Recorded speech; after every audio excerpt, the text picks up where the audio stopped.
I'm thrilled to be back in the great state of Georgia with the men and women of an incredible American company, the Kusa Steel Corporation. For more than 50 years, the hardworking Americans at Kusa Steel have poured out their sweat and blood and tears to turn into what, look, you wanted to take raw material and you wanted to take beautiful metal and you wanted to turn it into the highest quality steel racks and plates in the business, all stamped with those really beautiful words. You don't see it too much, but now you do again, made in the USA. Right?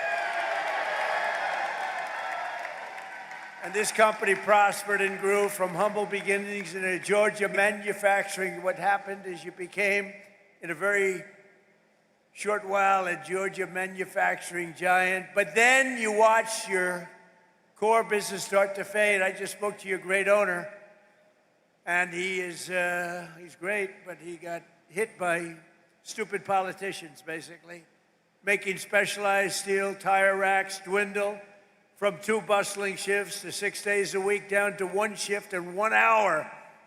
1 hour a week. Then you went back up to 2 days, then you went back to 3 days, then you went back to 1 day, then you went down to 1 hour. Because all the business was going to China and other countries from outside. And it wasn't only here, it was other plants also. I assume your friends, likewise, were having the same problem. Your jobs were being stolen as foreign nations dumped their subsidized products. Don't forget China and these other countries, they pay for it. It's all subsidized. You don't get too much subsidy. But they dropped the subsidized products on our market to try and put Americans out of business, and that's what they were doing. You're lucky you have a man that is so proud of this place. He kept it going, barely kept it going. It wasn't easy. You're a lucky guy. But now, thanks to the fact that we got elected on November 5th, and thanks to what I call the Trump tariffs, business at Kusa Steel is booming again. We just spoke, it's booming. And in October, you received your first large order for tire racks since 2014. It was a big, massive order. In fact, this great man right here thought that they made a mistake. He said it can't be possible. No, it's called tariffs. I said, my favorite word in the whole dictionary is tariff, and I got in trouble with, look at all the fake news back there. Look at them. I got in trouble. No, I got in trouble with them because I said, tariff is my favorite word in the whole dictionary. They said, what about family? What about God? What about wife, children? I said, all right, it's my 5th favorite word. Now I'm okay. They've treated me okay since I did that. They didn't like it one, but it's my 5th favorite word in the dictionary. You're back, you're producing at full speed, 2 shifts a day, and he's going to 3 shifts a day, 6 days a week. And you've got a backlog now that's 7 months long. What a difference. From a couple of hours a week to 7 months long. And it's all because you finally have a president who put America first. That's what it is. But it's also because I imposed powerful 50% tariffs on foreign steel where they were coming in and dumping crap all over our country. I ended every one of the Biden-era exemptions, and on August 18th, I added new tariffs to cover 400 derivative products, including steel racks, which is what you make. So I say congratulations, and what a great comeback. This is a comeback that 2 years ago, right, you were almost, I don't want to say out of business, but you're almost out of business. I guess he said you can say it. You were close. He was borderline. He started telling his wife, let's have tuna fish tonight, darling. Forget about the steak. But stories like this companies are right now playing out in cities all around the country, towns, villages, all over the country. And to think I have to be in the United States Supreme Court for many, many months, waiting for a decision on tariffs. Without tariffs, this country would be in such trouble right now. Without tariffs, this country would be like your company was 2 years ago. What a difference it made. And you know who brought the cases against us? People that are China-oriented, people that have business in China that want to rip us off and keep ripping us off, and the tariffs had stopped us. And not only China, other countries too. People from other countries like Canada and others, they sue us. Canada has ripped us off for years. Not anymore, they're not. And I'm waiting for a decision from the Supreme Court. Can you imagine? We have to wait. I mean, I just heard the story today, and I've told it 1,000 times. I don't think I've ever heard it any better. I even took him back to the fake news where he related the story, that he was in serious trouble. There was no business. There was no business anywhere. How was this place 2 or 3 years ago? It was not just here, the whole area. It was a disaster. And now it's vibrant. And we have to justify this because people come from other countries because they ripped us off for 50 years, and now we're doing the same thing to them, and we're being very modest about it, right, Howard? We're being very modest about it. We could go a lot further if I want to, because what they've done to us, other countries, what they've done, they almost put us out of business. And I'll tell you, if I didn't win this election, and if you had a moron like Kamala or a moron like Sleepy Joe Biden, if you had these people back, our country would have been finished. We wouldn't have had a country. So just yesterday, I was visited by the CEO of the drug company, Novartis, and his name is Baz, first name, great guy. And he came into the White House to see our great chief of staff, who happens to be with us.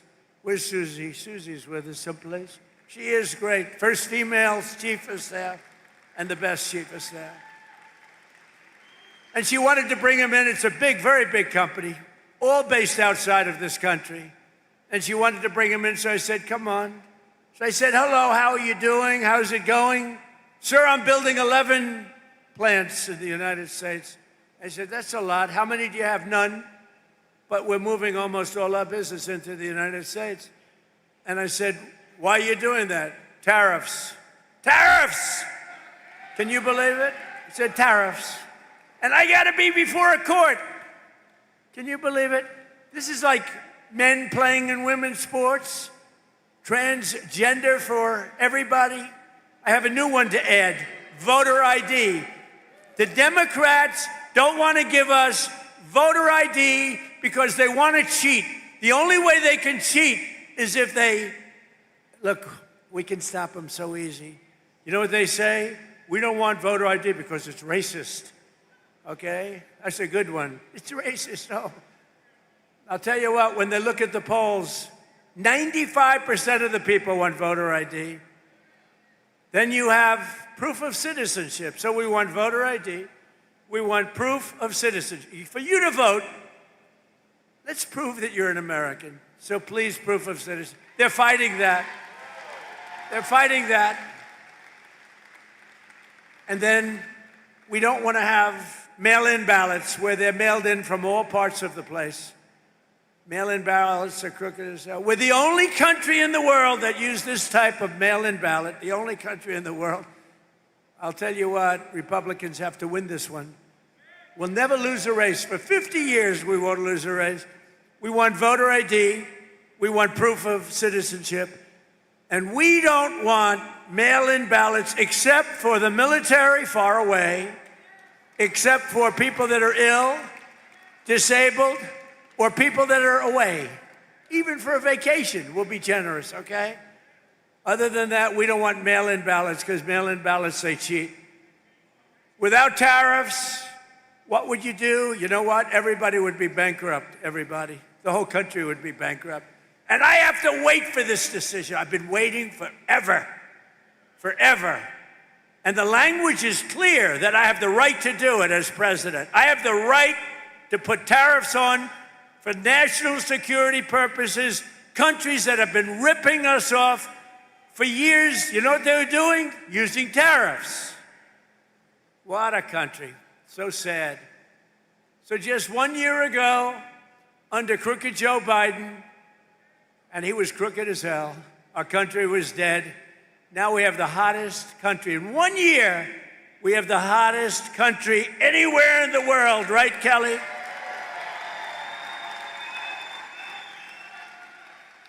Remember when I used to say, Fuller, sort of reminded me, I listened to your speech, very good. I'm endorsing that man, by the way, very strongly. I actually listened to your speech back there, and you said, you remember when the president used to tell the story about getting tired of winning? You reminded me, I haven't told that story in a long time. You're gonna be so tired of winning, you're gonna be exhausted, you're gonna get tired of winning. Remember I say, your governor or Kelly Loeffler, somebody's gonna come up and say, President, please, we're winning too much, we're not used to it.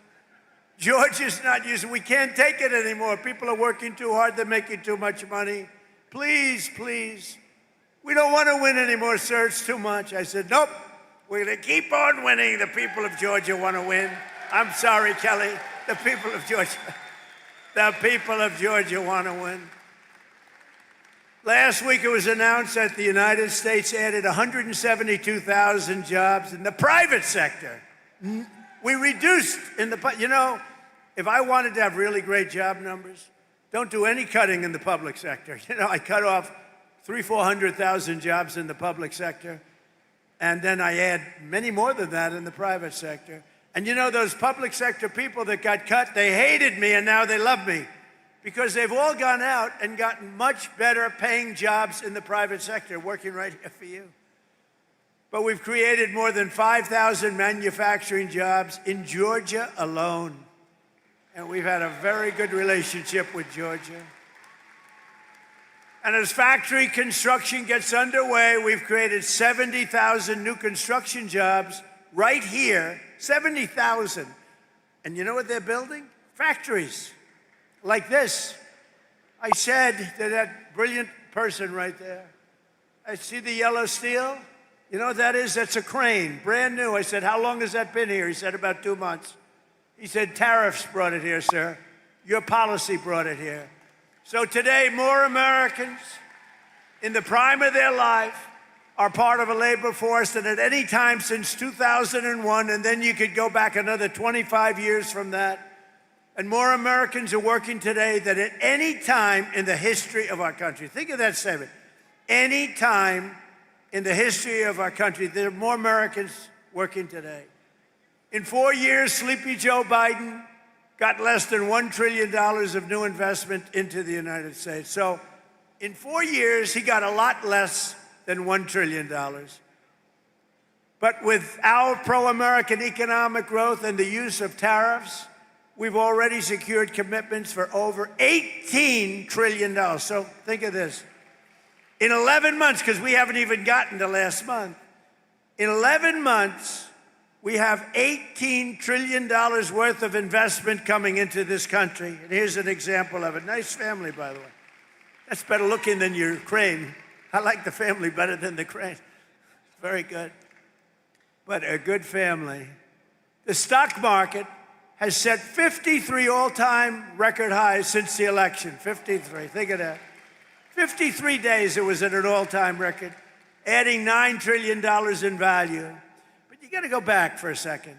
So we do over 18 trillion in 11 months, and Sleepy Joe, for 4 years, did much less than $1 trillion. Think of that. This country would have been dead. Adding $9 trillion in value to your savings. I added $9 trillion, and your retirement accounts and 401ks are at the highest level they've ever been. And then I have to listen to the fake news talking about affordability. Affordability. Do you notice, what word have you not heard over the last 2 weeks? Affordability. Because I've won affordability. I had to go out and talk about it. But we inherited a mess. We inherited the worst inflation in history, but I'd like to correct it, because it's actually, the fake news corrected me. He exaggerated. He said it was the worst inflation in history, and it's only 48 years. So I apologize for that, Kelly. I apologize. So it's the worst inflation in 48. Actually, I think they're wrong. I think it is actually in history. We had the worst inflation in history under Sleepy Joe Biden. He was sleeping while you were working. No, he was sleeping while you were trying to get a job. You weren't working. And now we have the most people working in history. And just recently we crossed 2 milestones. They thought it was totally impossible when the S&P hit 7,000 points and Dow Jones surged past 50,000. Again, I was supposed to do that within 4 years. They said he's got a small possibility. I don't know how many of you people watch the stock market, but if the stock market's good, that's good for everybody. That's good for you, good for everybody.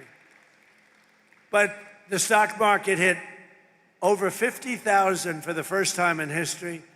They said maybe he might be. This is right after my election in November. They said, you know, Trump's a great businessman. He might be able to get 50,000 by the time his term finishes. No, we did it, Howard, in 1 year.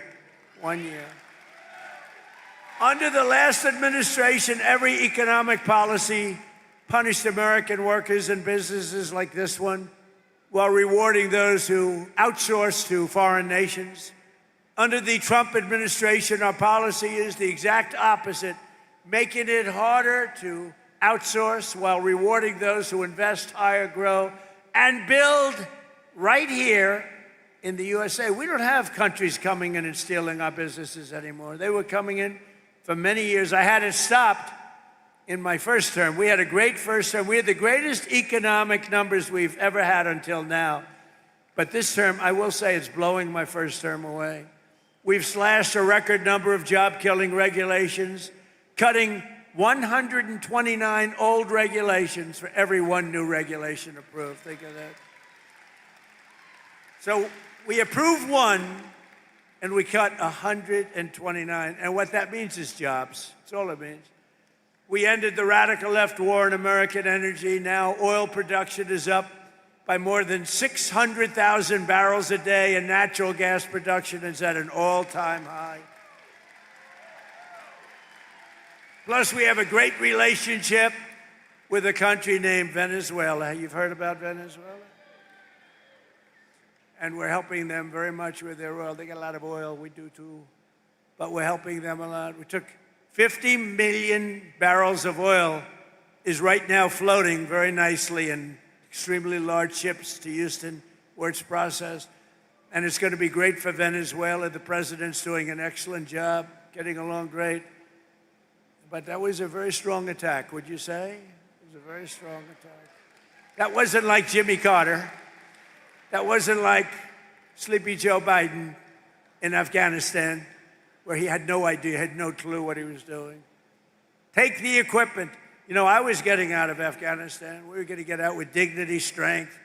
They feared us, but we shouldn't have been there, frankly.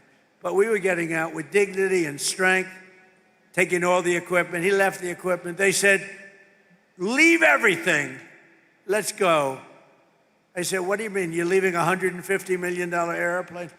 And one of the generals told me, that's when I knew he was a stupid general, Milley. Sir, it's better to leave the plane. I think it's cost efficient. You're going to leave a $150 million plane because you don't want to fill it up with a tank of gas? These people were so stupid. But now we have General Raisin Cane. He's a little different. A little different. He's a little different. I was told by my first admin, I had these generals, you know, what the hell, I never did it before, so I picked a couple of losers. But the first ones, they told me, sir, it'll take 4 years to defeat ISIS.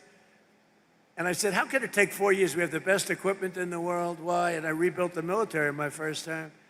I said, why would it take 4 years? They said, well, I would. So I decided to go to Iraq, and I flew to Iraq. I was extremely brave. In fact, so brave I wanted to give myself the Congressional Medal of Honor. I said to my people, am I allowed to give myself the Congressional Medal of Honor?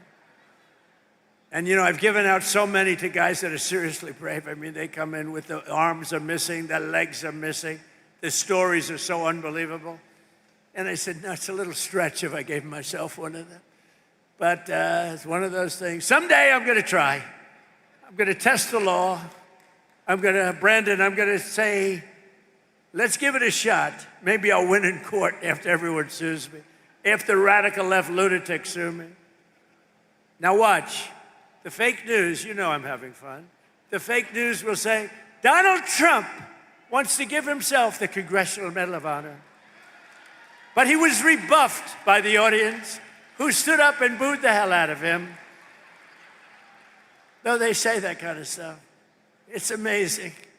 They say, if I'm sarcastic, even a little bit, they make it sound. You know, I said one thing the other day, a little while ago, a month ago, 2 months ago. I said, I don't think I'm going to make it to heaven in front of a massive group of people, 56,000 people. And they're all saying, oh, what does he mean? I don't think I'm going to make it to heaven. I'm doing a great job for a lot of people, but I don't think so. I'm just not worthy of heaven. I'm not going to make it. And I was having a good time going, you know, I was having fun. I hope to make it. But I doubt I will, to be honest with you. A lot of you will. I'm not so sure. But I was having fun. The New York Times has a front page story.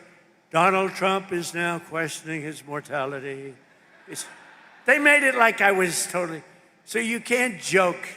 It doesn't work. Kelly Loeffler here, small business meaning big business. She's in charge of, she's a Georgia peach. She's a great one. But she's in charge of all of the small business loans. It's called the Small Business Administration. When you add it up, it's the biggest bank in the world or something, right? But she's done a fantastic job. Thanks, Kelly. To help businesses like this one expand production in the United States, we provided 100% expensing and bonus depreciation for all new equipment and capital investments, like that crane that you see back there. And it's all part of the Great Big Beautiful Bill. The Great Big Beautiful Bill is basically a tax cut bill. And you know, when you hear the fake Democrats talking about it, like, oh, the Great Big Beautiful Bill, you know, they try and mock it. We put 4 years worth of goodies into that bill, and everybody said it couldn't be done. You'd have to go into 17 different bills. It's all in that one, and that is cut after cut. It's basically tax cut and business expansion. It's one of the greatest bills ever passed. Remember that when you hear these phony guys like Hakeem, our low IQ, I guess, I mean, he's a pretty low IQ individual, but I hear him talking about no tax on tips doesn't matter, no tax on overtime matters, no tax on Social Security for our 1.8 million Georgia seniors matter. Who's a senior in this room? I refuse to raise my hand. I can't do it. I can't do it. I'm a senior. I can't believe it. I can't believe it. But think of it. No tax on tips. No tax on overtime for the people working there. How incredible. And for our seniors like me, no tax on Social Security. And watch what happens. They will now say, because I just gave them an idea, that Donald Trump passed the no tax on Social Security so that he could save $1,000. Oh, they're going to find me at conflict. They're going to say, Donald Trump has a conflict. I'll pay it, okay? You know what? I don't even talk about this much. I get no credit for it.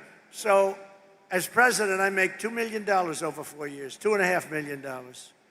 I waived it. I'm the only president that ever waived it. And they never, ever talk about it. But every week, some of the scum from the New York Times will call, did he waive it? And if my secretary would say, yes, he did. If I ever said, no, he didn't, it would be a headline scandal. But you know that in the history of our country, and this surprised me because we've had wealthy presidents before, in the history of our country, there's never been a president that waived his salary. I'm the only schmuck. I get no credit for it. You know what? I get no credit for it. Nobody ever writes about it. It's the first time. We have a couple of front row Joes here. They've been to like 400 rallies. Thank you very much.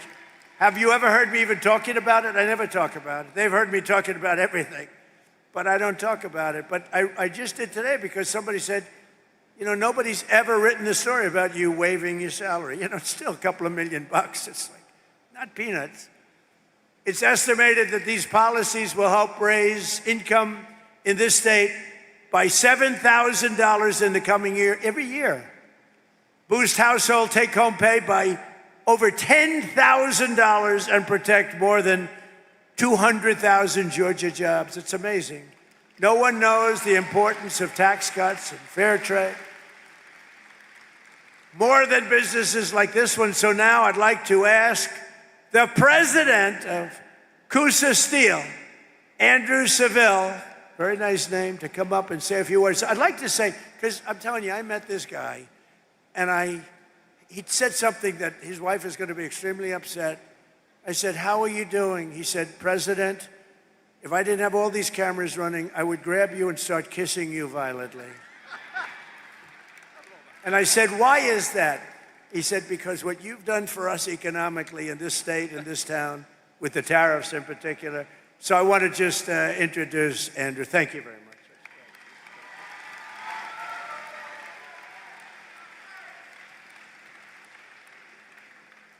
Welcome to Kusa Steel.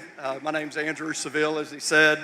I joined here in 2001 with my dad after I graduated from the University of Alabama.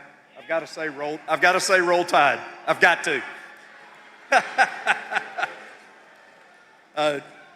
My dad bought this company in 1985.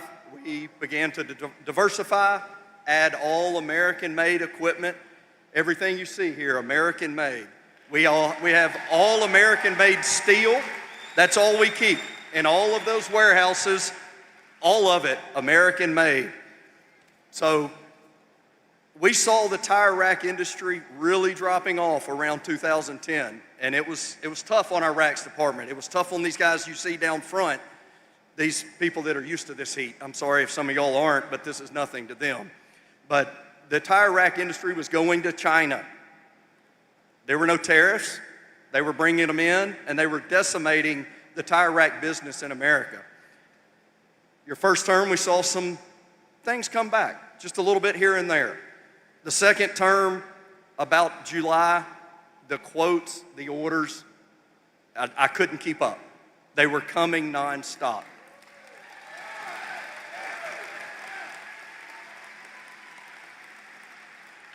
In October of 2025, we landed our first huge tire rack deal that we had in 10 years.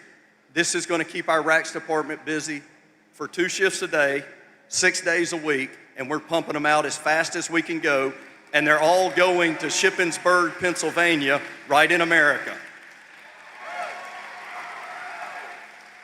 Mr. President, what you've done for these guys down front, what you've done for our entire economy, what you've done for all of America, couldn't be done without your favorite word, tariffs. You did it. You're making America great again. You're making all of these guys more in their wages, and we couldn't be more than happy to call you Mr. President.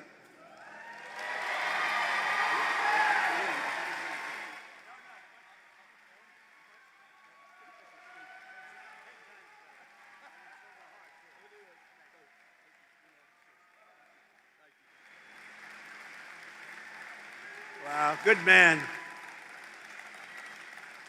And you know, I say the car industry is coming back. The plants from Canada, they took a lot of our car business. That was a good job. You know, it's what he just said, you know, I had a speech to write, but I wanted to go from the heart. That's what you did, and much better. That's much better than reading a speech. But our car industry is coming back like nobody's ever seen. It's all coming. They stole it. 52% of our car industry over the last 30 years went to Germany, Japan, Mexico, Canada, all coming back. We're building plants all over the country. Nobody's ever seen anything like that. All because of, look, it's because of, I guess, November 5th, the election and all, but it's because of the election I did the tariffs. Nobody else would have done it because nobody else had the guts to do it. And a great man, a great economist came in yesterday and said, sir, you did something that nobody has ever done. Nobody. 22 Nobel Prize laureates on economics oppose you on your theories on manufacturing and other things, or the economy, and you were on one side and they were all on the other side, they said we'd be in a recession. And you were right. This is the boom like he's never seen before. And even crime is way down. Crime is at the lowest level in 125 years, before my father was born. But he said, what you've done is amazing. You had 22 Nobel Prize winners in economics, and you were the exact opposite of every one of them. And they admitted now, every one of them admitted, but I had Howard on my side, a great Secretary of Commerce, and I had Kelly on my side, and I have Fuller on my side. I know that. I got my Fuller. You better win that election. And I had the Lieutenant Governor of this state on my side, Burt Jones. Burt Jones, you know, all these guys are coming in now, loaded up with some money. Who the hell knows how much money he's got? But Burt Jones has been here and been with you and been with me right from the beginning. He's been with me for so long, right from literally the first day. And Brandon, you've been so incredible. Secretary of the Treasury, that's pretty good. You've come a long way. He's a very successful state senator with me all the way. These guys are with me all the way. I'm going to introduce them in a second. Another Georgian whose workers will benefit from our tax cuts is Kirk Cowan. Kirk owns the GMC Value Mart, a family business and a fixture of this community since 1971 with 100% expensing. A lot of people don't know what that means, but basically, you'd be able to deduct over a 40-year period. We're letting you deduct your expenditure over 1 year. That crane is deducted, probably knowing him, I think the crane is deducted before you even took shipment. But no, you're allowed to do it. 1 year expensing, it's a big, big thing. It's why we had so many, it's why we were so successful in the first term. And now we even expanded it and we made it 10 years. In other words, it's good for 10 years. With 100% expensing, bonus depreciation, and no tax on the overtime. And Kirk says that the tax cuts are helping him keep the store up and running, and it's doing better than it's ever done before. So Kirk, could you come on up for a second, please? Kirk? Come on up, Kirk.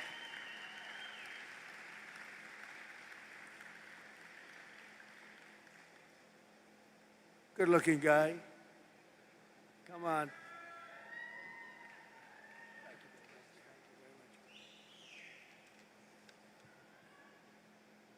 Good afternoon, Rome, Georgia. My name is Kirk Cowan, and my family and I are proud to call this community home. I'm the owner of GMC Value Mart, a family-owned pharmacy and grocery combo my parents started back in 1971. If you've ever shopped at GMC, you know we're not a big chain supermarket. We have fresh meats cut in-house. We know our customers by name, and we work hard every day to keep prices fair for families. But running a small business isn't easy. Between fluctuating food costs, regulations, and pharmacy reimbursement rates that don't always reflect what we pay, it can feel like the deck is stacked against you. That's why policies that support small businesses really matter. Under President Trump's leadership, Section 179 limits have increased, and permanent 100% bonus depreciation incentives make a huge difference. They allow us to reinvest in equipment, which doesn't just help owners, it helps keep prices down, keep people employed, and keep serving our neighbors. For us, that means upgrading our pharmacy to stay competitive and continuing to support local schools and community events. It means GMC Value Mart can stay right where it belongs, right here in Rome, Georgia. I'm grateful to have a president who understands small businesses are the backbone of a town like ours. Thank you, Mr. President, for standing with local businesses. It truly keeps places like ours alive. Thank you. Thank you, Kirk. Good job. Really good job. You think it's easy for these guys to get up and do that? It ain't easy. It's not easy, and that was really a couple of great jobs. Another key part of our tax bill is Trump accounts. That's a big thing. These are the tax-free investment accounts for every American child, starting with $1,000 for every newborn baby. Every newborn baby. I also want to thank Michael and Susan Dell. Dell, go out and buy a Dell computer, because they don't care about that. They care about this.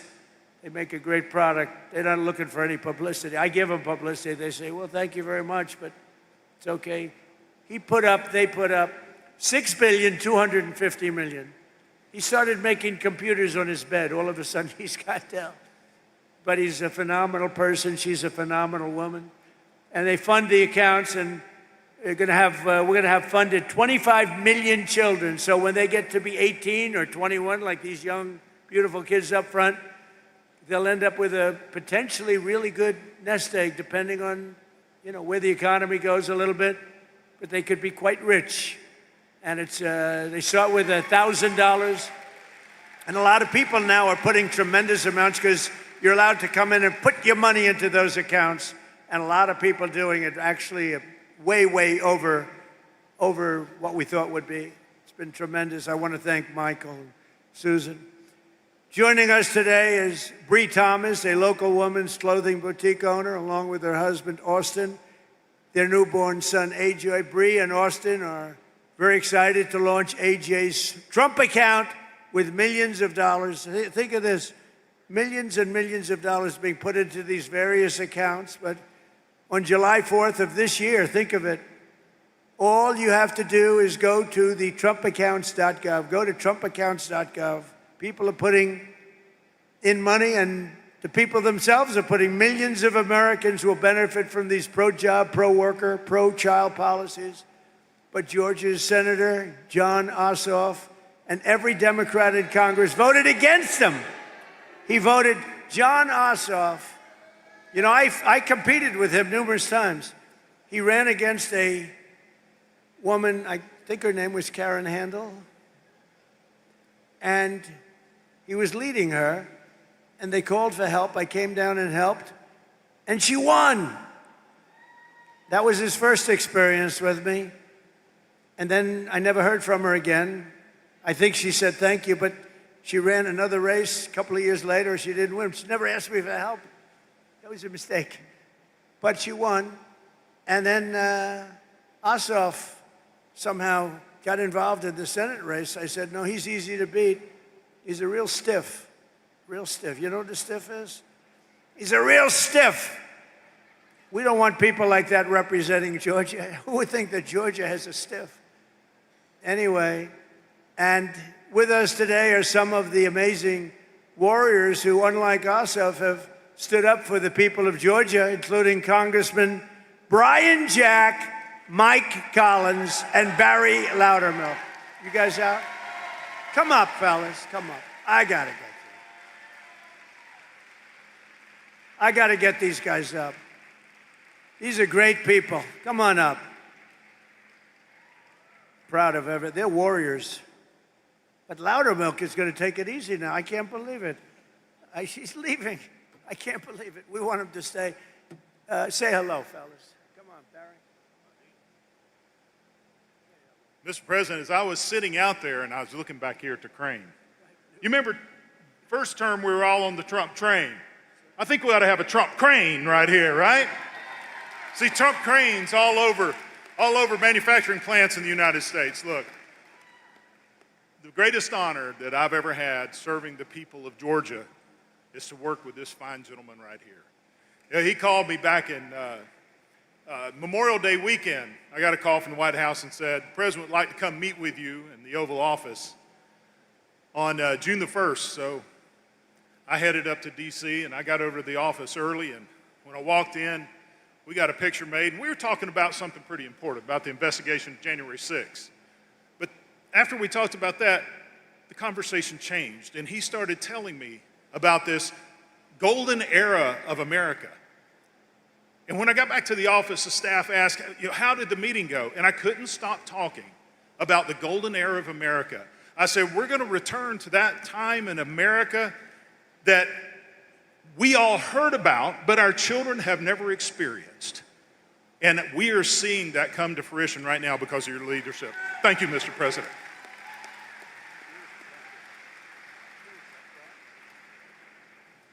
Well, it is good to be back in Rome, Georgia. Do we have anybody here from Georgia's 3rd Congressional District?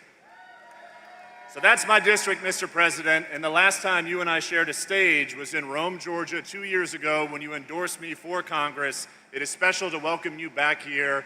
We're celebrating today passage of the Working Families Tax Cut, and as the President brought folks on stage, it is abundantly clear those tax cuts are working here in Georgia, they're working across the country, and they're going to help us win in 2026. I have the privilege of representing a district whose father represented behind me. Mike Collins' father, Matt Collins, represented my district for 12 years, and he is running to replace John Ossoff. So with that, I introduce Mike Collins. Thank you, Mr. President. Boy, that tie looks sharp on you. You look good. Thank you. What's up, Rome, Georgia? I want y'all to know something. It is a true honor and privilege to serve you in Congress and represent Georgia's 10th district. But I want to say one more thing. It is probably the greatest time in the history of this country to be a member of Congress because we've got true leadership and the guidance of President Donald J. Trump.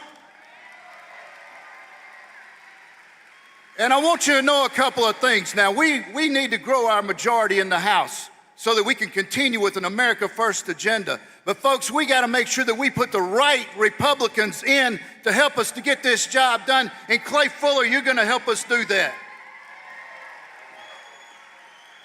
I'm going to leave you with one last thing. Go vote. You have got to get out and vote. You get out and vote. You help us grow this majority. You help us out in November. I'm going to kick Ossoff out of the state's U.S. Senate. We're going to restore Georgia values out in that Senate. And y'all, we're going to continue to take our country back. Thank you.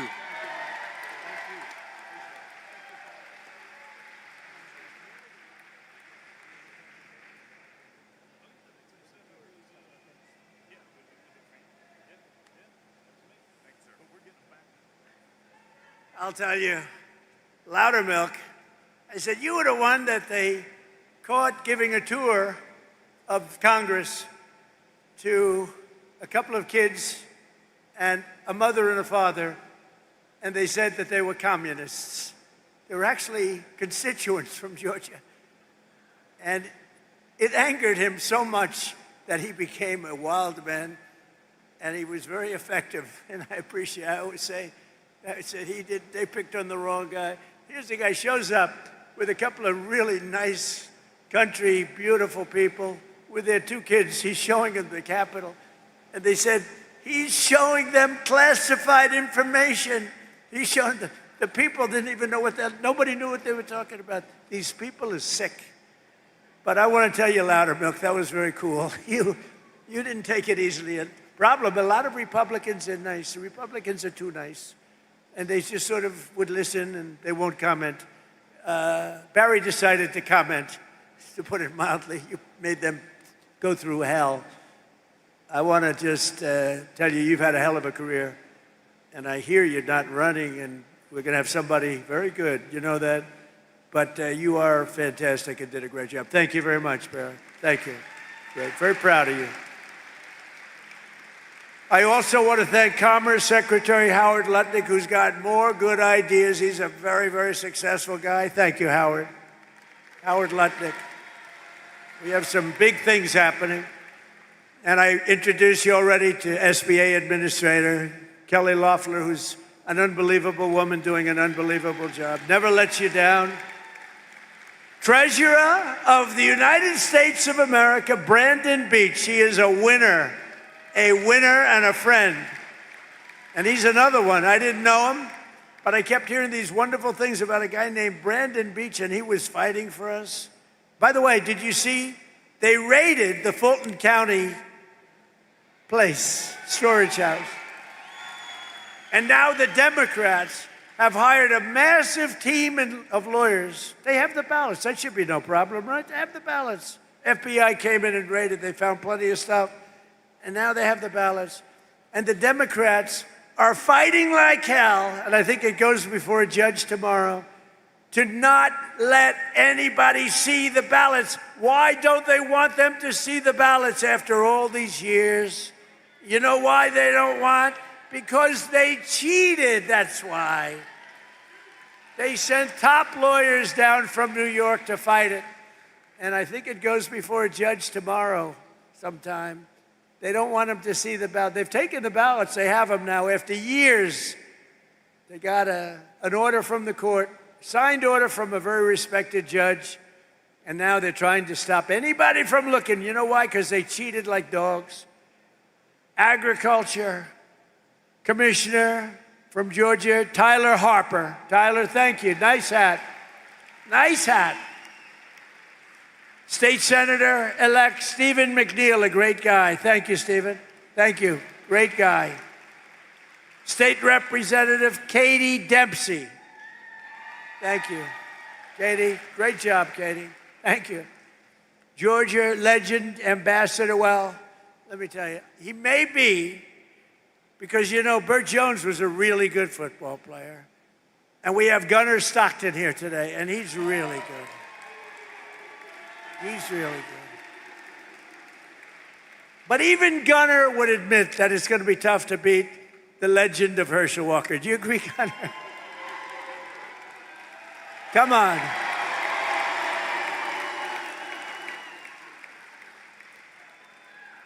Because, you know, Lieutenant Governor Burt Jones was a great football player too, but he said, I heard you were great, Burt, but you were not Herschel. Hey, Herschel, come on up with Gunnar. Bring Gunnar up here. Come on. Gunnar has been a fan. I heard about this great quarterback for Georgia, young guy, handsome guy. We don't like handsome guys. I don't like being around them. I don't want anything to do with handsome people. But Gunnar is a big star and a really talented quarterback. But I heard, much more importantly, he's a Trump fan. So he was standing at the plane. And anybody that likes me, I like them. But I hear he's got a fantastic future. Gunnar and Herschel, say a few words, please.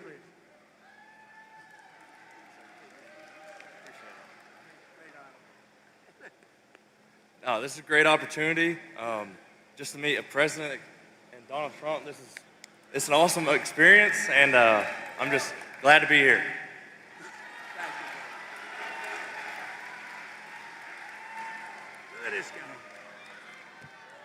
God is good. Promises made, promises kept. This is the president right here that's going to go down in history as one of the greatest presidents the United States has ever had. Is standing before you right now is President Donald J. Trump, because what he's done, he's given his blood, sweat, and tears for the United States of America. So we got to get out and vote and do the same thing, because if we do not do that, we will lose this country, because men shouldn't be in women's sports. I know what a woman is. I know that guys should not ever be in women's sports. I know that we should always respect the law because it's written in the Bible, and we got to get back to what things are and make it simple. Make it simple and make it easy. This is the president to do it. Get out and vote, vote, vote. Vote the correct way, because we want to save America. Thank you, President Trump. I love you. I told him I will always fight for him. I've known him since 1983, and I tell you what, he's the same man in 83 that he is right now, and I love him to death. Thank you, President. Is that Mike Tyson?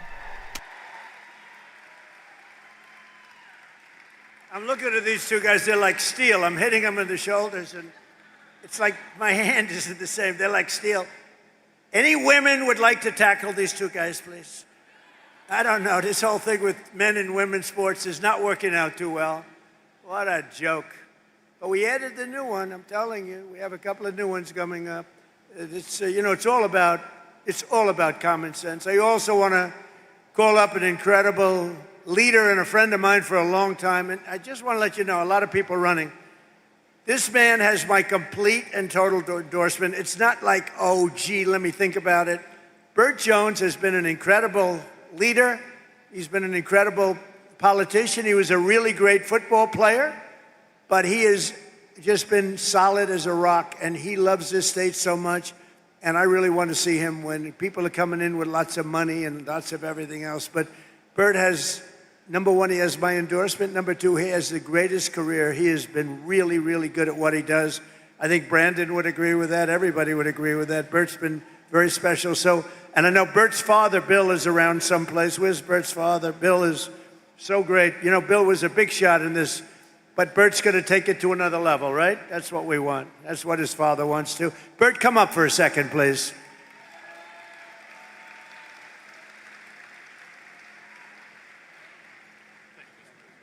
Appreciate it very much.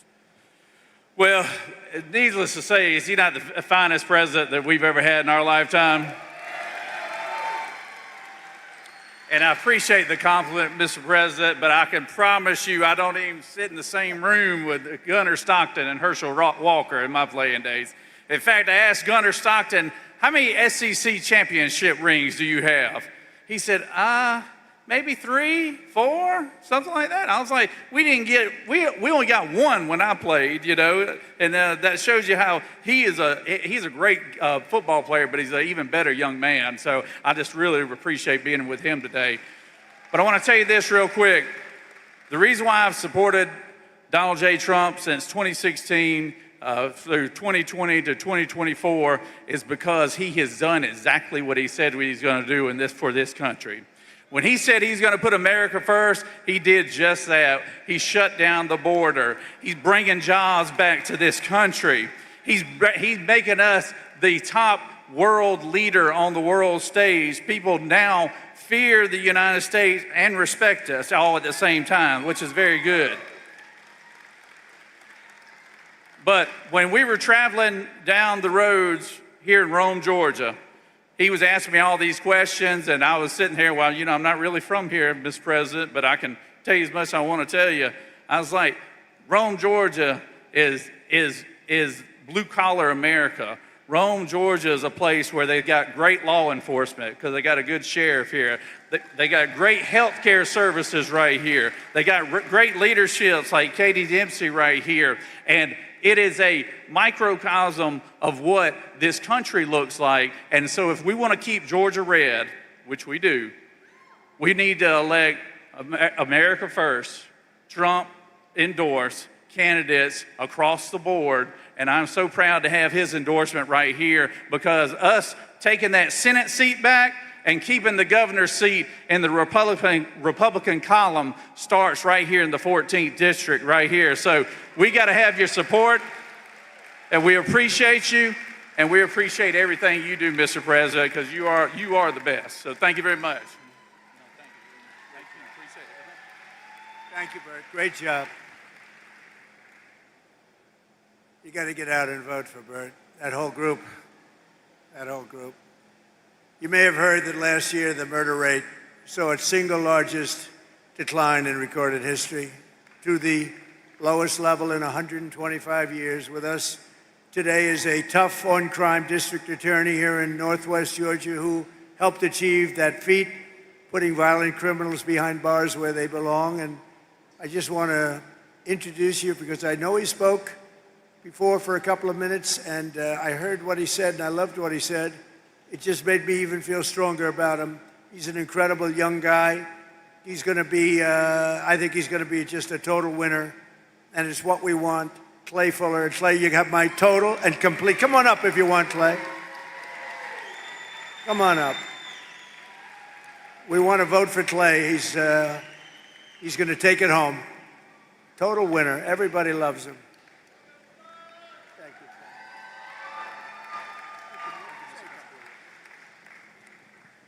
I don't mean to disagree with Ambassador Herschel Walker and the Lieutenant Governor, but I want to see if the crowd agrees with me. Beside me is the greatest president in our country's history.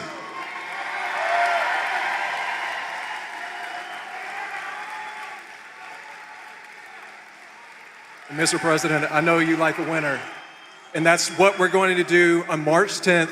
We're going to win this. We're going to go to Capitol Hill, and we are going to be a warrior for Northwest Georgia, and we're going to be a warrior for this man. And we will never stop fighting for the MAGA movement and President Donald Trump. And sir, the endorsement was the honor of my lifetime. but I was wondering if you could do me one more favor. My beautiful daughter is here, Tallulah. She got detention to come and see you speak today. Could you pardon her, please? Thank you, sir.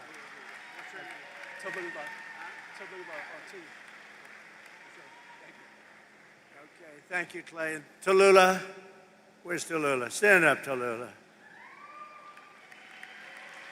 Tallulah, you are fully pardoned. Don't worry. Just tell the teacher I said it's fine. And you have a great father. We got to get out and vote for him, Tallulah. Thank you. Thank you, honey. Our tax cuts, regulation cuts, energy price cuts, and job-creating trade policies are rapidly pulling America out of the economic disaster that Biden and the horrible people that he surrounded himself with. He wasn't calling the shots. He wasn't calling the shots. The auto pen people were calling the shots. Whoever the hell worked the auto pen. I don't know how he did it. You know, I have people, sir, would you sign this? We're making a 4-star general. Sir, would you sign this? We're doing a big plant. Would you? They're all important. You don't give that to an auto pen. It's so demeaning. You're a general. You're an admiral. You don't give that to an auto pen to sign. After gasoline skyrocketed to over $5 a gallon and in some places $7, $8, and even $9 a gallon under Biden, our policies have brought gas prices way down, and now at $2.37 a gallon. But I was in a beautiful place called Iowa 2 weeks ago, $1.85 a gallon for gasoline. Way down. All of it's come down. We inherited a mess with high prices and high inflation, and we've turned it around and we've made it great. And they don't mention, like I said before, they don't mention the word affordability, Kelly. They don't mention it. I haven't heard the word in 2 weeks because they can't get away with the gig. It's all a con job with them. Airfares, hotels, car payments, rent, sports events, groceries. Everything's down. Everything's down. Dairy, eggs, potatoes, and chicken. Core inflation is now the lowest of any time in more than 7 years. The last 3 months, we've had the lowest inflation we have had in over a decade. The last 3 months, it's 1.4%. We had record inflation. You don't have it anymore. I'm going to make a State of the Union address on Tuesday. I hope you're going to watch. And we're going to be talking about it. But you don't hear the word affordability. You know, they just say the word. They look at the camera, say affordability. And I'd be watching, I'd say, oh, I can't believe it. Do people believe it? They would say affordability, everybody would say, oh, Trump's caused. No, they caused the affordability problem, and we've solved it. And we're going still lower, but we've solved it. But more importantly, we've brought back the American dream, and we have a country, I think, that within the next 12 months, maybe sooner, but within the next 12 months, it's going to be the greatest it's ever been. I don't think we've ever seen anything. When Steve Moore told me yesterday, he said, we've never seen numbers. We're going to have an explosion of success, and that's exactly. And the more successful our country, the more successful everybody in this room is. And under Biden, real wages plummeted by $3,000 a year, and there's still much to do, frankly, but our numbers came up. We outpaced inflation for the first time in decades. We increased wage gains for a typical worker, outpaced inflation by over $1,400. For miners, it was $2,200.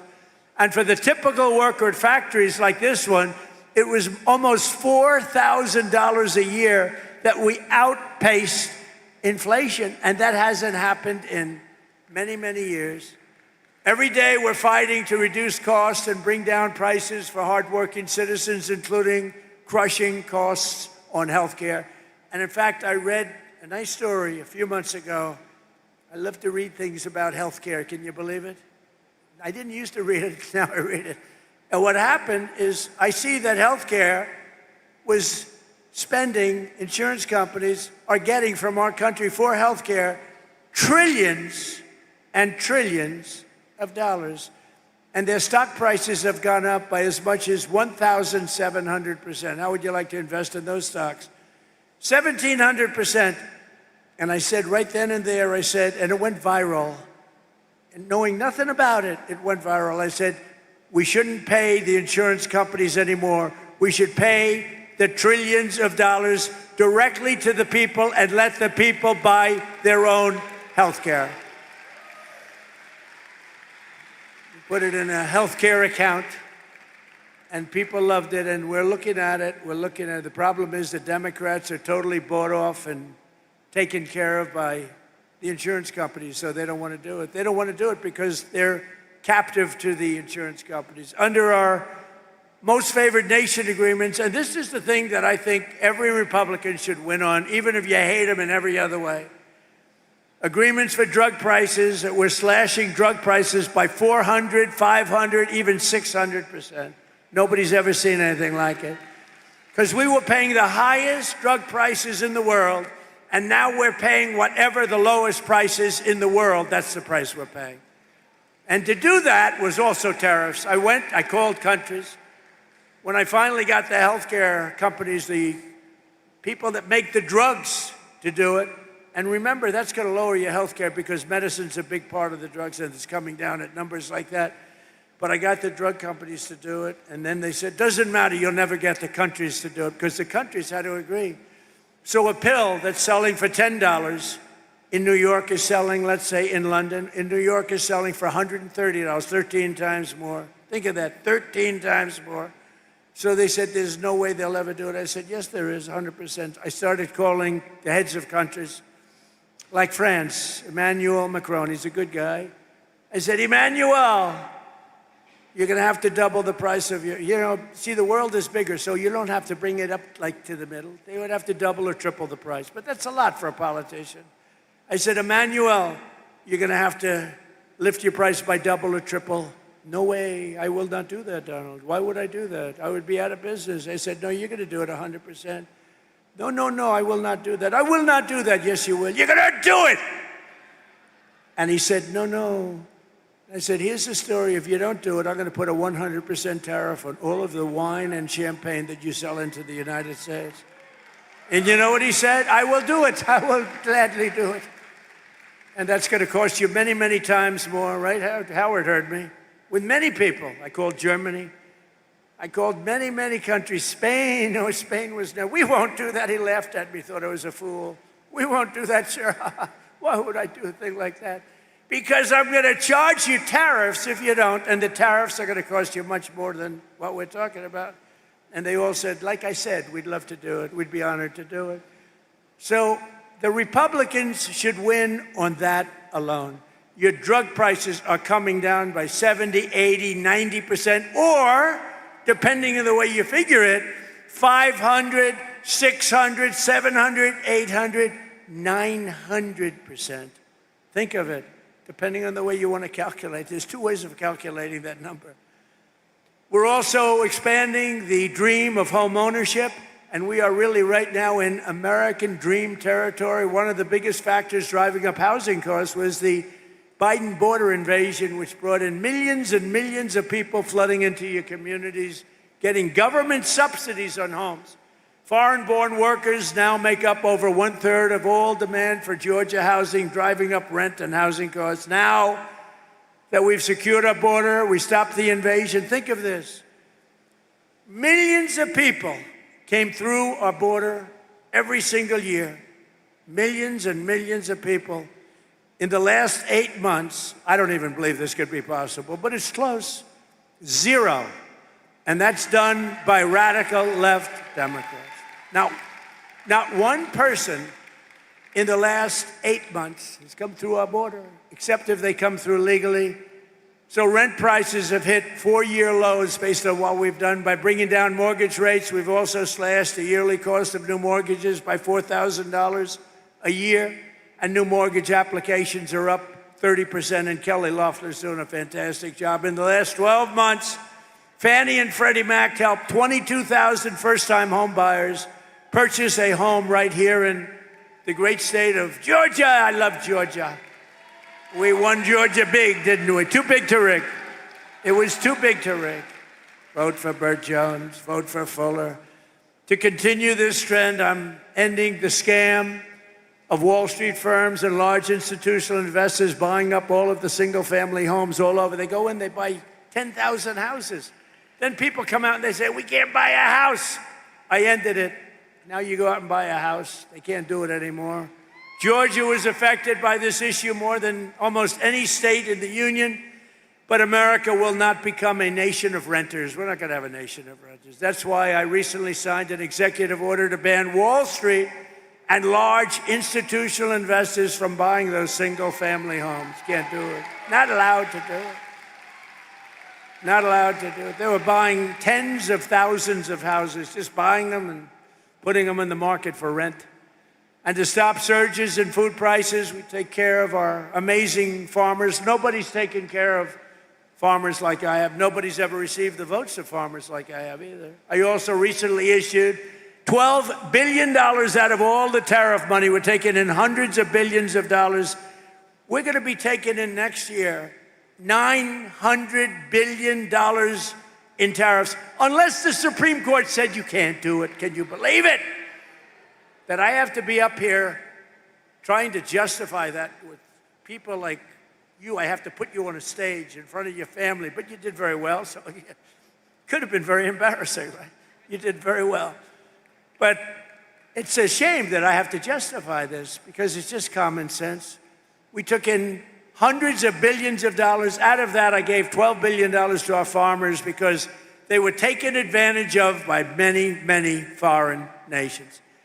And just over 1 year ago, we inherited a mess, the results of ruinous inflation, economic surrender, a border invasion. They invaded our country, rampant crime and chaos all over the world. But today we've ended that disaster. America is back. Our economy is roaring, and our country is respected again, respected like never, ever before. We've achieved more in 1 year than most administrations achieve in 8 years, and we're just getting started. Oh, we're just getting started. We've got things that are happening that are as good as what you've heard. I don't know if they can get better, to be honest, but they're good.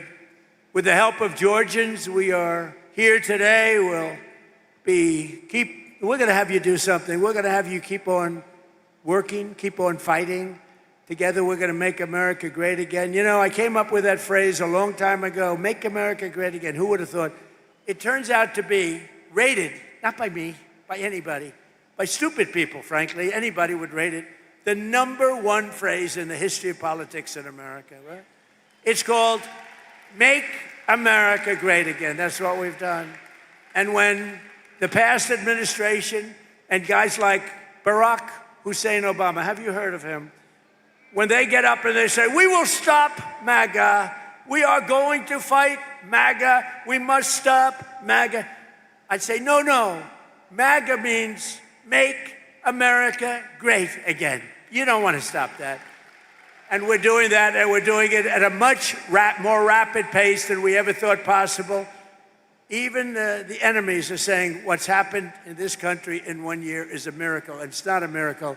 It's common sense. It's smart people working with incredible people like you, the people of Georgia.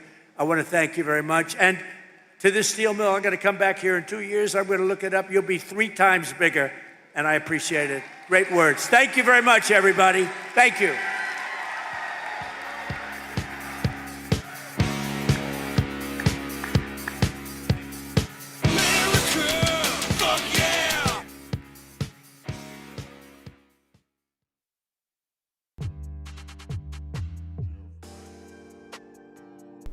Well, all right. Starting off with President Trump there. Holy shit. You just calm the hell down. Oh my God. Anyways, this is Coffee with Hooligans. I actually got the schedule together today. Look at me. Just pat myself on the back there. Anyways, we'll read through the schedule really quick, and then we will go ahead and jump into things. Let me get this nonsense off the screen there. President Trump doing the thing. Now, before we get any further, I want to give a huge shout out to Green Eyes. Thank you so much for the stripe. You are a badass. Thank you so much. I want to give a huge shout out to Larry. Thank you so much for the Buy Me a Coffee. You're awesome, Larry. Thank you. I want to give a huge shout out to Teasel. Thank you so much for the Cash App. Really appreciate the support. And I want to give a huge shout out to Peyton. Thank you so much for everything, Peyton. You were fantastic. I really appreciate you. And I was actually worried about those tags and stuff, so you took a huge weight off my shoulders. So thank you so much, Peyton. So like I said, we're going to be getting into things. Also, well, I'll do that reminder in a little bit. We're going to be starting off with this first video titled Traumatized Residents Forced to Dispose of Dead Birds and a suspected outbreak. They're bringing back the chicken flu. Chicken flu is a big scary thing. Once again, I guess they got bored. I don't know. So you got to worry about the chicken flu again. Be real scared. Then we have a follow-up. I know not everybody cares about it, but I feel like it's my obligation to cover the follow-up because we covered it when it happened. In 2024, I think is when it happened, but the follow-up is former South Korean President Yoon is sentenced to life in prison. Now, what he did is he put the whole country into martial law, and it was just kind of out of nowhere, and it lasted for like 12 hours or something like that. We covered that when it happened, and so, like I said, gotta do the follow-up. It's not a very long video, so if you don't care about it, don't you worry. It's not gonna be that big of a deal. Then we have a video titled DC Mayor Declares Potomac River Sewage Spill an Emergency and Seeks Federal Funding. This is also a follow-up. Now people are suspicious about this because apparently the sewage spill is like a month old, and they're like, well, why are you declaring it an emergency now? Why didn't you do that when it happened? Then we got a video titled Mayor Mamdani faces backlash to his threat to raise New York City property tax. Oh, imagine that. He wants to raise property tax 9.5% to increase a budget for, I don't know, schemes and scams, I guess. I'm not really sure, but people are realizing voting for communism is not the right move. Then we have a video titled Ex-Prince Andrew, that's just regular Andrew these days. He has been arrested in the UK, so he's the first person to be arrested in relation to the Epstein files. And that's only because he's not an American. I highly doubt we'll see anybody else get arrested, but, you know, good for regular Andrew.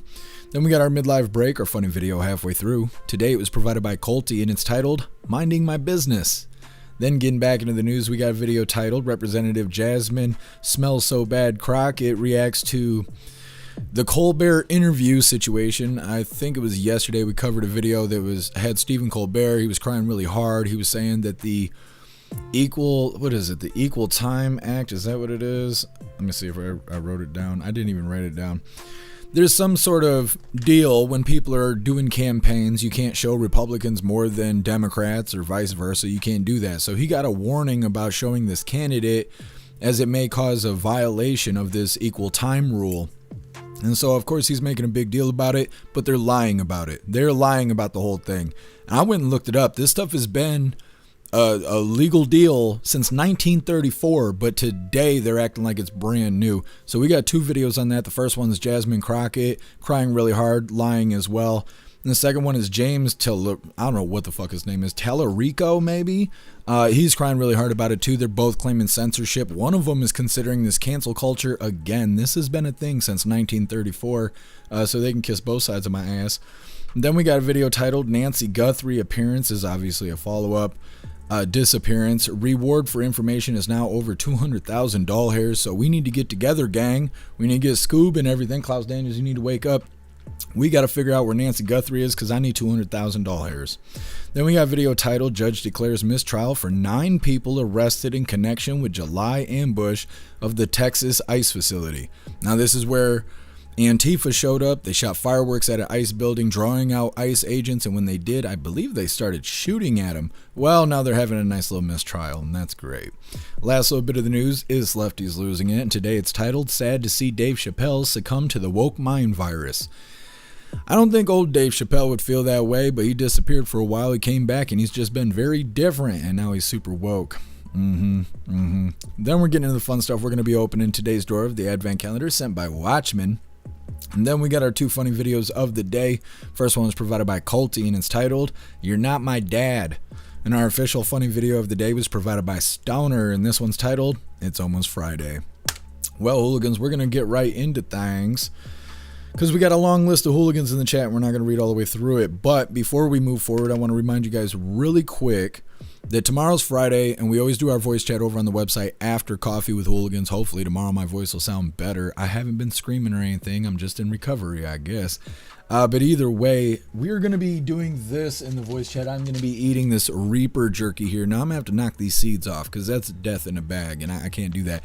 But we're going to be eating this in the voice chat. So Get yourself a membership for jeffmaclive.com. You can join us in the voice chat. And tomorrow I'll remind you of that coupon, because on Friday is the best day to sign up for that coupon. So don't you worry about that. But if you want to get a head start here, you are welcome to spend the $10 hairs and get you a membership for a month over on jeffmaclive.com. You can watch my face melt off with this Reaper jerky, and it's brisket. So I'm kind of looking forward to it, but we'll see. Either way, let's get into these first videos here. The first one starting off with, you should be really scared of the chicken flu, even though you can't catch it, but you know, it is what it is. Now, just 1 second, because I think we got something going on over here. Let me just double check really quick. Just a moment. Thank you so much, Hair Juicer, for the $5 donation over on Rumble. You're a badass, Hair Juicer. Thank you so much for the support.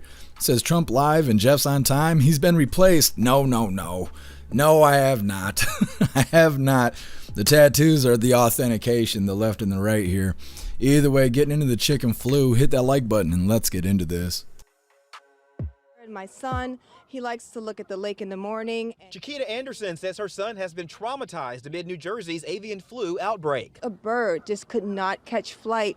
He just fell out of the sky and literally fell right there to his death. The number of dead geese and ducks in the lake behind her home in the lakeside at Creekview community are too many to count, and many have now ventured into the neighborhood. They're just dead on the sidewalk. This photo shows a dead bird upside down on a front porch. Neighbors report this bird is dead at a children's bus stop. Kids have to either stand there, stand at a different corner, or get driven to school just because the geese are everywhere. Between Saturday and Monday, more than 1,100 dead or sick birds were reported statewide to the State Department of Environmental Protection.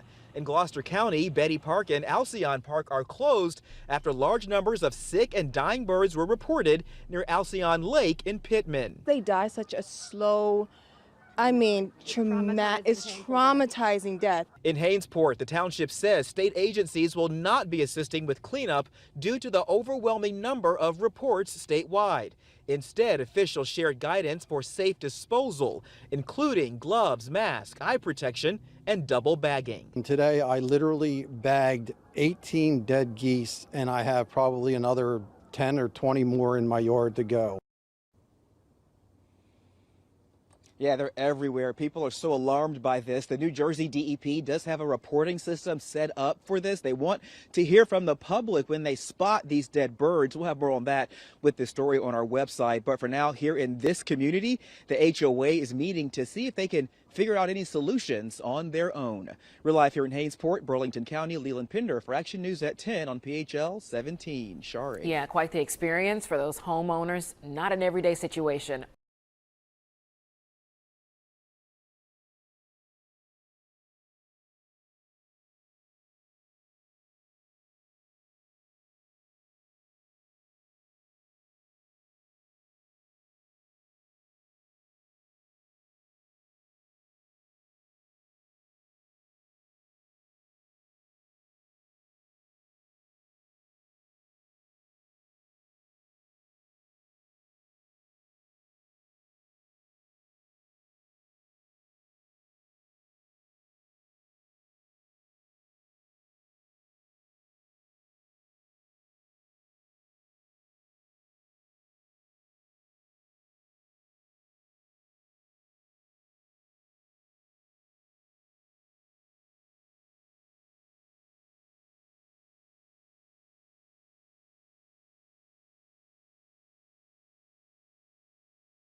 Okay, and drop a 1 in the chat if you can see me and hear me. Everything just died. The entire shit froze up. Just when I said I wasn't going to be screaming, I have reasons to start screaming again. Life is unreasonably hard. Alright, just give me a second here. We're going to see if you guys can even see me and hear me. Tech is great. I don't know if you guys know that. It's fantastic.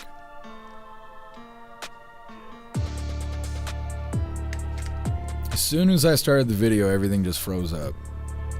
It's very weird though. It's only things connected to USB it seemed to freeze up. The rest of the computer is fine.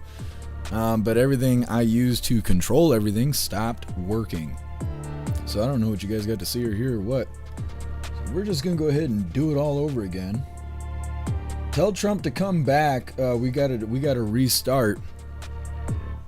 Okay, we're gonna try this again.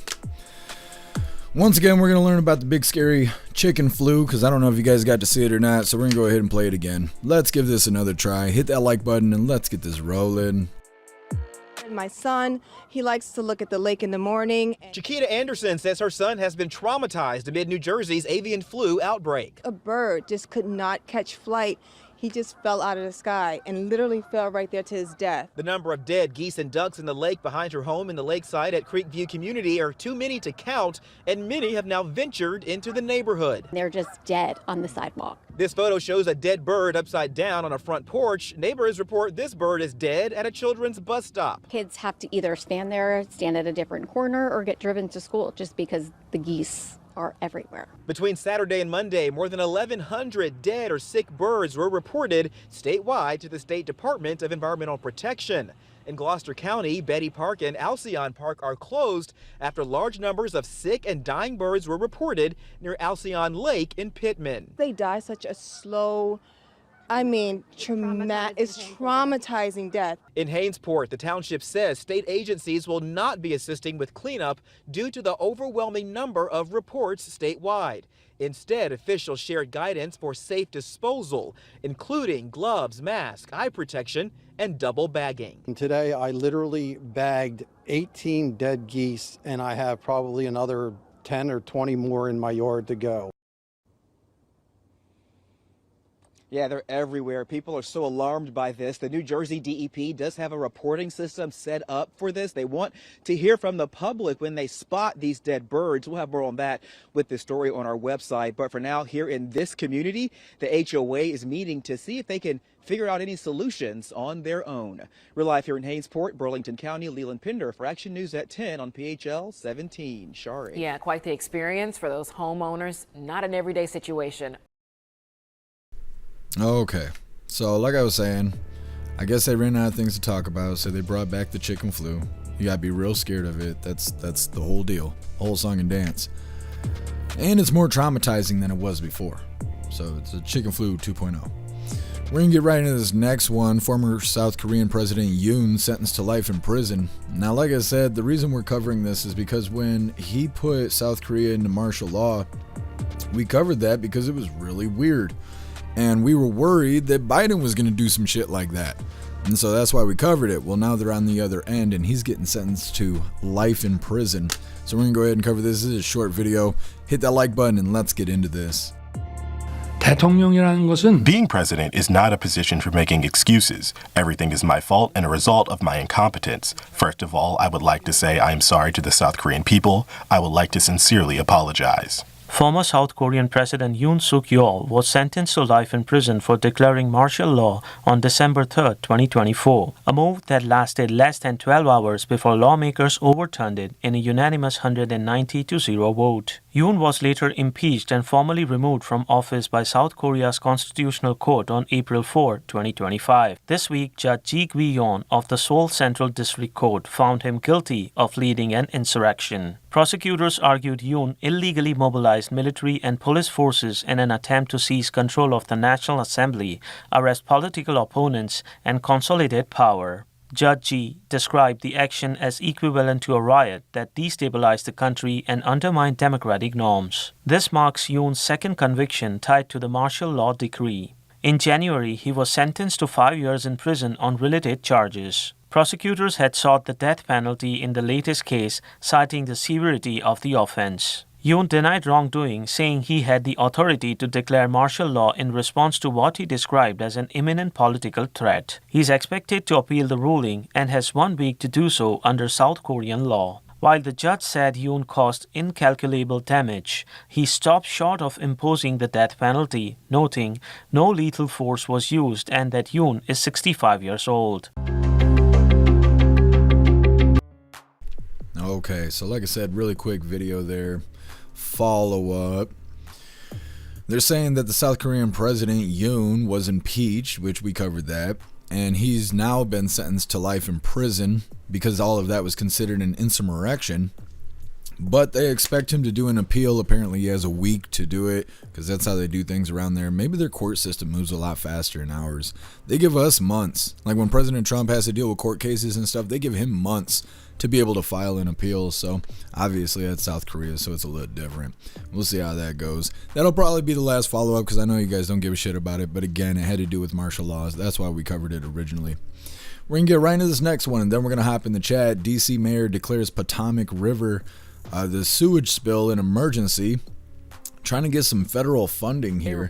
Now people are kind of confused by this because apparently the spill started a month ago, which is weird because I didn't know that. Like, we didn't cover it till a couple days ago, but now it's an emergency, so they want those doll hairs. Let's get into this, and like I said, we'll hop in the chat afterwards. Reporters had the chance to ask DC officials about that emergency declaration. Mayor Muriel Bowser was not a part of the briefing. And one of the questions a lot of us had was, why now? Nearly a month after the spill began. And we're told one of the reasons is to improve the coordinated response between DC, Maryland, Virginia, as well as federal agencies like FEMA and the EPA. Mayor Muriel Bowser's presidential emergency request paves the way for federal support to help respond to the Potomac River sewage spill disaster. The request seeks 100% reimbursement for costs incurred by the district and DC Water, and also requests support in other areas, including improving coordination between affected states, DC, and federal agencies. It also requests support for things like enhanced water quality monitoring and testing. Okay, we'll see how this goes. Now, when we covered the last video talking about the sewage spill, they were saying that President Trump is sending FEMA. So it makes me wonder, like, what are they going to do with this federal funding if FEMA's already going to show up? Because that's already federal funding right there. So I don't know. Maybe they just want to make it look like they're actually doing something. Because the last video, it was the mayor pointing fingers at President Trump saying this is all Trump's fault. President Trump pointing fingers at the mayor saying this is the mayor's fault and that they're incompetent. And now the mayor's like, nah, give us some federal doll hairs and we're going to do something about it. By the way, this is an emergency. And so now it looks even more likely like it is the mayor's fault, which we didn't think it was President Trump's fault in the first place, because what's he supposed to do? Manage what everybody else is doing? What's the mayor and the governor for, you know? Either way, next up, Mayor Mamdani, speaking of shitty mayors, faces backlash to his threat to raise New York City property tax. He wants to raise it 9.5% because he wants more doll hairs to enforce communism. It's coming up next, but first we're going to hop in the chat, see what you hooligans think about chicken flu, the South Korean president getting life in prison, and the DC mayor deciding to actually do something about the sewage spill happening there. My voice sounds terrible. We're going to have to eat some hot sauce. That's what it sounds like to me. We're going to read through the chat really quick, though. Salted Regular is Taco Bell's fault. Don't you blame my beloved Taco Bell. I love Taco Bell. Larry, sure, now they shut down the FEMA money they call help. Yeah, that's the way it is. That's the way they do things. Ghostly, happy freedom to you. The DC shit spill is infecting more than half of Virginia's water. It's a pretty big crisis that they're covering up. Yeah. Dumping all of that into the river is a huge deal, and they're acting like it's not.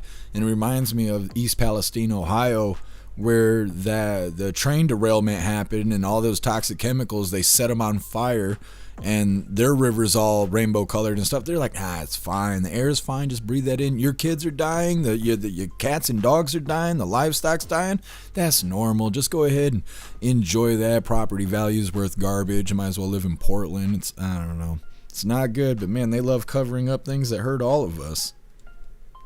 Russell, yeah, don't go swimming in the Potomac River. Yeah, probably not. Tell the Democrats that they shouldn't go play in the water, you know? Just tell them that Trump told them that they are not allowed to go play in the Potomac River. Just let them know. It's been announced. It's an official announcement. Ghostly, South Korea's fucked. Yeah. Yeah, their politics don't seem real great. What I think is interesting, I know you guys don't give a shit, but it's on top of my mind. What I think is interesting about South Koreans is how genuine they are. Now, their politicians are probably not. They're probably lizard people just like our politicians. But I watch a lot of Korean TV and movies and stuff like that because I like learning Korean and all of that. And it helps learn it, right? When you get used to hearing the voice patterns and stuff. And in all of their movies and TV shows and even like interviews for people that make music and stuff, they're so genuine. They tell you like about how embarrassed they are and how insecure they are, and they just go out there and just say all that stuff in front of everybody. They're not as fake as like our celebrities are, or even traditional, you know, regular people. They're not as reserved as we are, right? Like you go to Walmart and you can see everybody just like this, right? They don't want anybody to see their feelings or anything, and Koreans are not like that. They are very open and polite, and so it's, I don't know, it reminds me of like children. They're like grown-ass children, but I don't know, there's something about it that I like, that they're so genuine. And I wish we had more of that here, because people are fake, and I can't stand fake people at all, so I don't know. Anyways. Snook say chicken flu 10 times. That's how I broke the computer the first time. I was talking shit about chicken flu. Government was like, yeah, pulled the plug on my PC. Salty Ragu, suddenly Flint, Michigan's water isn't so bad.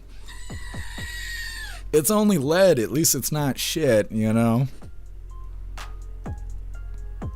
Guess I used to get sick from eating raw tuna.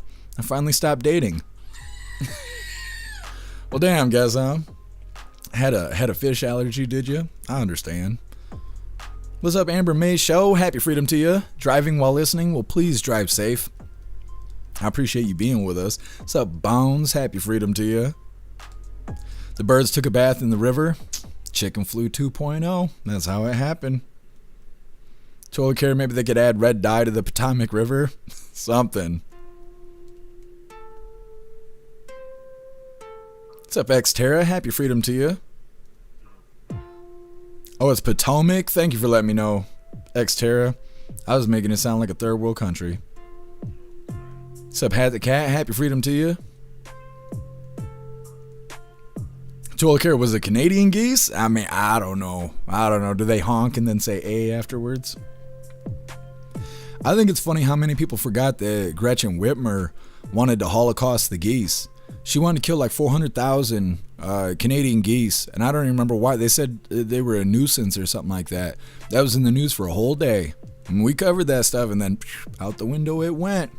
And nobody raised a fuss about that. Where was PETA when that happened? What's up, Vice? What's up, Meg B? Happy freedom to you, hooligans. Watchman, sounds like a ring notification. Oh, puffing stuff. Yeah, what you guys were hearing with that dinging sound, it was my camera shutting off, my microphone shutting off, my mouse not working, my Stream Deck shut off, and everything else was running, but I couldn't interact with the computer anymore. I don't know. Hopefully no more of that.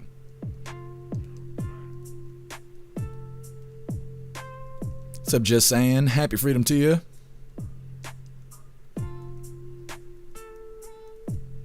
Knucking Futs to coordinate with FEMA. Isn't FEMA closed or shut down? No, I don't think FEMA is. I know DHS is, but I don't think the offshoots are. Because like ICE isn't shut down, even though DHS is, and I don't think FEMA is, because FEMA and DHS have already been funded. FEMA was funded early on.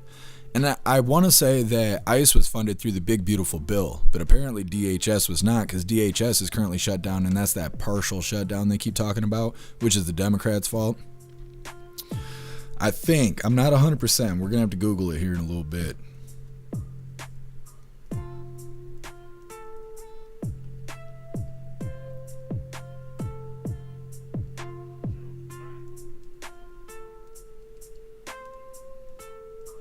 Teasel, so many geese here in Pennsylvania. We have Geese Patrol, no joke. What does Geese Patrol do?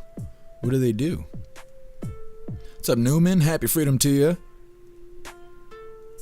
What is your name? What's up, Bits? Is that your name? I don't know what your name. We'll go with Thee. Happy freedom to you, Thee. What's up, Sabrina? Happy freedom. You guys probably walked out when the buffering happened, because that's how it goes. Snooks, I've never gotten sick from Taco Bell. I love them. Yeah, I don't think I've never been sick from them. I think other people are worried about other issues with Taco Bell. I don't get those issues either. Ghostly helped save a life today. Found an old lady who had fallen in her room and got the nurses and got her up on the bed while they checked her vitals. She may have hurt her leg, but it could have been much worse had I not been there. You're badass, Ghostly. Hell yeah. Helping people and putting that good luck out there. What goes around comes around. It's badass, Ghostly.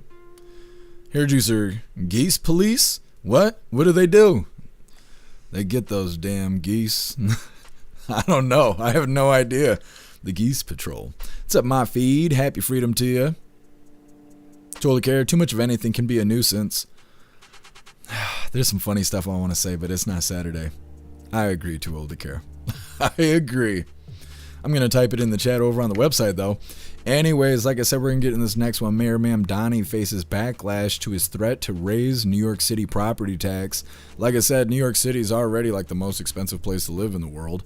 And they want to raise property tax 9.5% because he wants more doll hairs to enforce his communism. Now, before we get into this, I want to remind you, hooligans, really quick. If you'd like to participate in Free Speech Saturday, make sure you post all of your memes over on Discord or on jeffmaclive.com. Just hop in the group chats on either platform. You'll see the tabs labeled memes. Drop what you got and we'll shout you out as we're making Saturdays more fun. Let's get this pulled up. And while communist Mamdani is flapping his lips, I'm going to grab some Diable sauce, see if I can fix my voice. And also I'll look into FEMA to see if they're closed down with the partial shutdown and all of that. Either way, like I said, Mamdani, he wants to raise that property tax 9.5%. Because communism isn't cheap. Hit that like button and let's get into this. Good to have you with us here at 5. I'm Adam Cooperstein. And I'm Gilma Avalos. Mayor Mamdani says the city is facing a dire budget crisis, but his proposed fix is causing an uproar. Yeah, the mayor says that he is willing to raise property taxes in the city by 9.5% if Governor Hochul doesn't agree to raising taxes on the wealthiest New Yorkers. News 4's Melissa Russo is live in the newsroom with the reaction from the governor, from the city council, and just everyday New Yorkers who, Melissa, could end up paying more here. They could, Adam, and today Mayor Mamdani reiterated his position that raising city property taxes would be a last resort and only if Governor Hochul continues not to budge on taxing the rich. And today, though, like every other day, Governor Hochul wasn't budging. For Mayor Mamdani, breaking ground this morning on 341 units of affordable housing in Harlem was reason to smile. Shoveling out of a $5.4 billion budget hole is more painful. The mayor and Governor Kathy Hochul are digging in on their differences over what he wants from her to increase taxes on the wealthiest and the most profitable corporations, and what she says in return. I don't support a property tax increase on New Yorkers, and I'm not wavering from my position. It's an unusual dance playing out between the two Democrats who have endorsed one another. The governor has already committed billions to plug the budget hole and help the mayor keep his free childcare promise. But reasonable New Yorkers can wonder why Mayor Mamdani isn't changing his tune, even threatening to raise property taxes by 9.5% if the state refuses to tax the rich. He's not bluffing. Harlem residents today were divided on the question, is this merely a pressure campaign by the mayor to get more money out of Albany? It crossed my mind. Raising property taxes could end up making life less affordable for the working people Mamdani campaigned to help. Raise the taxes on the wealthy. We're paying their damn taxes. I understand that she don't want to raise taxes on the wealthy. Of course they're going to move out. Voters may also wonder why, if Mamdani is badgering the governor, she does not seem particularly annoyed by it. Perhaps that's because shutting down his calls to tax the rich plays well as she campaigns for centrist Democrats. I'm the one who's trying to cut taxes. Also important to note, Mamdani cannot raise property taxes without the city council. To be clear, that is not on the table for us, and we have taken that off the table. So it's not really clear where Mayor Mamdani goes from here if the council remains dead set against raising those city property taxes. Okay. I don't really know why everybody is obsessed with taxing the rich. I don't really understand that. I actually Googled it. I think it was today I Googled it. So scrolling through the internet, as one does, I keep coming across these goofy ass liberal extremists that are constantly talking about smoking billionaires. And I'm like, what does smoking a billionaire do? Like, what does that do? How does that make your life better? I just don't understand. And, you know, like, as a critical thinking individual, you hear about the stuff that these wealthy people do in Hollywood, Epstein Island stuff, and you could be like, okay, these people are bad people doing bad things. I could understand somebody wanting, I don't know, justice against that. Okay, that makes sense. But the liberals are always talking in the sense of money, how much money we all have. And I just cannot wrap my brain around how doing something bad to a billionaire makes you a wealthier person. That doesn't make any sense to me. And I Googled it, and Google told me nobody ever said that. That's not a talking point, that they don't ever say those things. We already know that Google's compromised, but if I can't ask Google, who the hell can I ask? Like, hey, psychopath liberal, I'm not one of you. Would you care to inform me? Yeah, that goes well every time. You know, so I haven't been able to figure that out. I don't know why they think that doing stuff to wealthy people is going to make your life better. That just doesn't make any sense to me. Now, in this situation, Mamdani, he wants Herschel, the governor, to increase taxes for wealthy people. And I understand that kind of thinking, right? They got more money so they could give more money and stuff like that. But these people don't pay as much in taxes, not because they have special privileges, but because they understand how taxes work. And anybody who's self-employed or even does like financial management for a business understands to a certain degree how taxes work. Now, once the government gets it and they do gender changes on shrimp and stuff like that, that's not our dull hairs really being put to work, funding foreign countries, fraud in Minnesota. I don't understand how taxes work at that point. But tax write-offs have to do with business. You have a charity, you can do tax write-offs for that. You have business expenses. You buy a truck, the truck's a work truck. Chances are you can write that off on taxes. Now, I'm not giving financial advice. I'm just speaking from personal experience. But if you see billionaires and they're not paying that much in tax, it's because they're clever with the tax code. That's anybody who had money like that would use money like that. I don't know. I just don't get it. If you were in that seat, you shouldn't be penalized for being good at having money. So I don't get it. I really do not get that shit. They act like there's a limited amount of money, and if you take money away from the billionaires, we're all going to have more money. That's not how it's going to work. The government may have more money, but we're not going to have more money. You only have as much money as you make. So it just sounds like poor people bitching about rich people, and that's all it ever sounds like to me.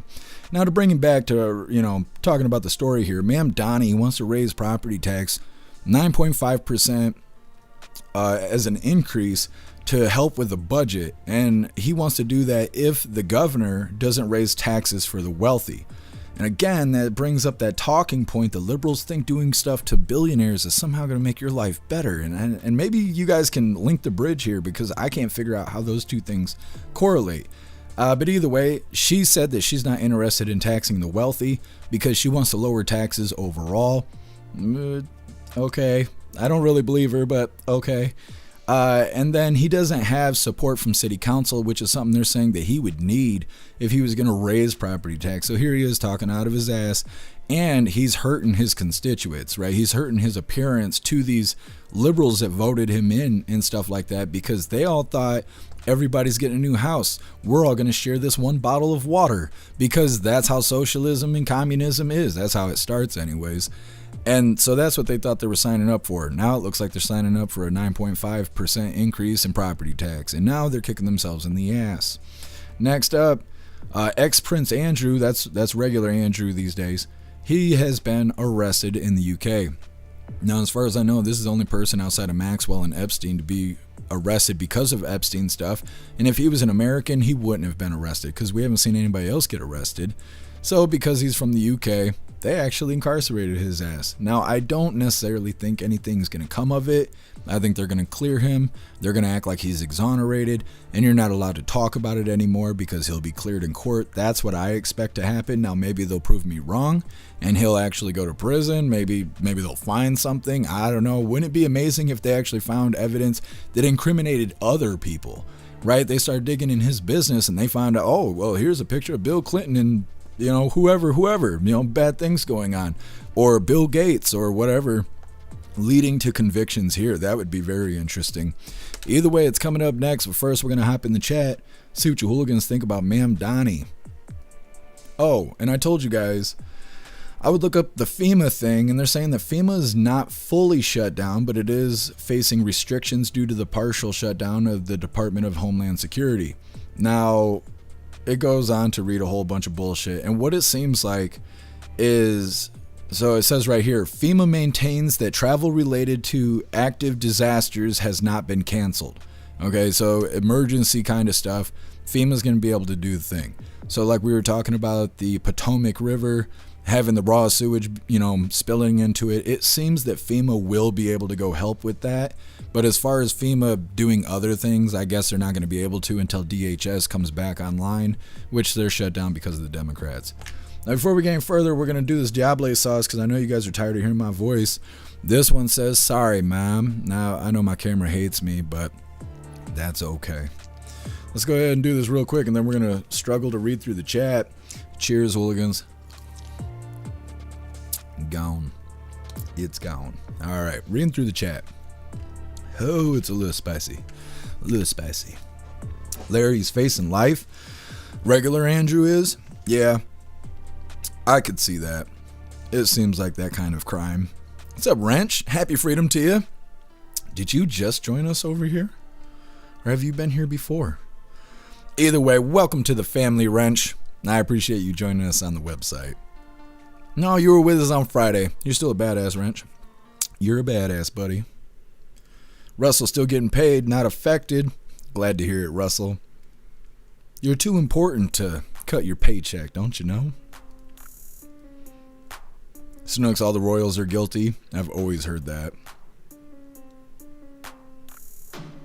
Snooks, I swear they were doing that.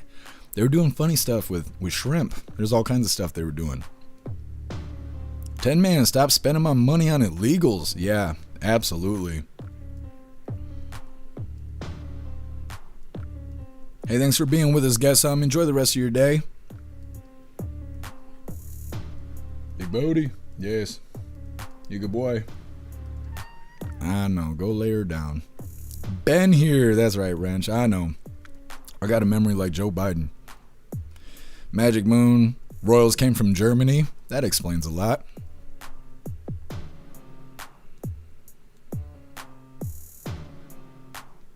Kevin, you know how many people touch that packet before you? I hope all of them. It keeps my immune system whole. I try not to think about it. Metal, happy freedom to you. The royal family's inbred. That doesn't surprise me. I watch all them old shows, like even watching Game of Thrones. And it's like, oh, that's your sister, uncle, cousin? Like, or whatever. Like, I don't know. Freaks me out. What's up, Rappy? Happy freedom to you.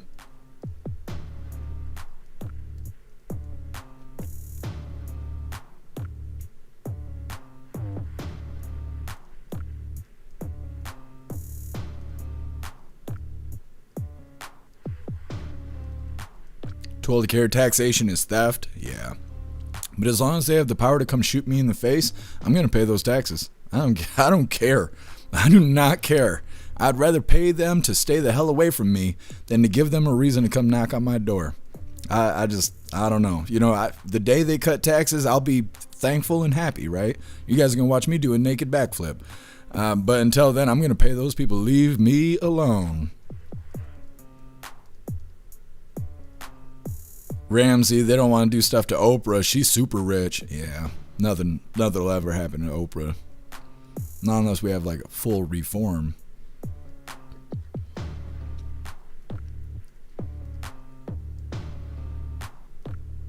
Peyton, yeah, I got the oregano oil. If I start getting, flesh-eating bacteria or hand, foot, mouth disease, I'll know what to do. What's up, King of Biltong? Happy freedom to you.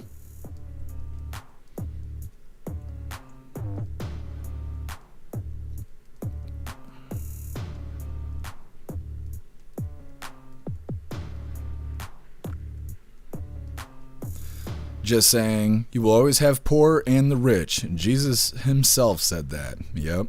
Jesus talked about paying taxes too.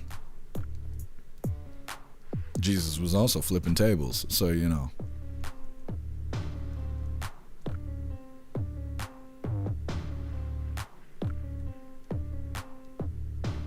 Right mind? Nah, Diable sauce isn't that hot. It's not hot to me. What's up, Terry? Happy freedom to you. It's jealousy. They don't realize that taxing the rich means less jobs for Americans. Yeah, it's true. I just never hear them explain that. These loony lefties being like, oh, we got to do bad stuff to billionaires because that'll fix my life. I don't understand that. What's up, God Rules? Happy freedom to you. Yeah, that's regular Andrew over there. He's having himself a day. Paying someone put a few words in Jesus's mouth. Yeah, I've definitely considered that. Definitely could be a possibility.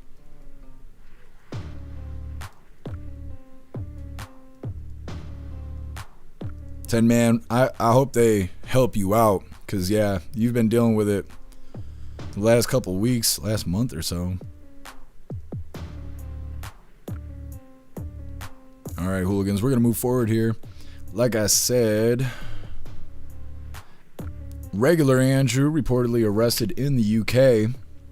Let's get this pulled up. Now in my brain, every time I think of Prince Andrew, I think of the other one. The one that's dating that tan girl. What's her name? Megan something or other. I always think of that guy. That's not who's involved as far as I know. Either way, like I said, Prince Andrew, regular Andrew here, he's reportedly arrested in the UK. Go ahead and hit that like button and let's get into this. Back to a Fox News alert. Andrew Mountbatten Windsor, formerly known as Prince Andrew of the UK, has reportedly been arrested. Chanley Painter joins us now with the breaking details. Chanley. Hey, Todd and Carly. So police say they took the brother of King Charles into custody on suspicion of misconduct in public office. Officers reportedly arrived at a royal estate in eastern England earlier this morning to make the arrest of the former prince, who turns 66 years old today. Andrew is in custody, and investigators are carrying out searches at addresses in Berkshire and Norfolk. Police releasing this statement without naming Andrew, saying, quote, "Following a thorough assessment, we have now opened an investigation into this allegation of misconduct in public office." We're still waiting, of course, more details on this breaking story, but this comes after Andrew was stripped of his royal title over ties to convicted pedophile Jeffrey Epstein, and after Thames Valley Police said they were assessing a complaint over the alleged sharing of confidential material by the former prince with the late sex offender. The former prince has consistently denied any wrongdoing, and misconduct in public office refers to, quote, serious or willful abuse or neglect of powers relating to the role of public office. So we'll continue to bring you updates on this late breaking story this morning, guys, but for now we'll send it back to you. Yeah, Chanley, thank you so much for that. I mean, to have the brother of King Charles reportedly under arrest is a shocking development to some, but to others, I'm sure, comes as no surprise given how entangled he has been with this scandal. And it's reported that officers are carrying out searches at addresses in Berkshire and Norfolk. It comes after police said they were reviewing allegations that a woman was trafficked to the UK by Jeffrey Epstein.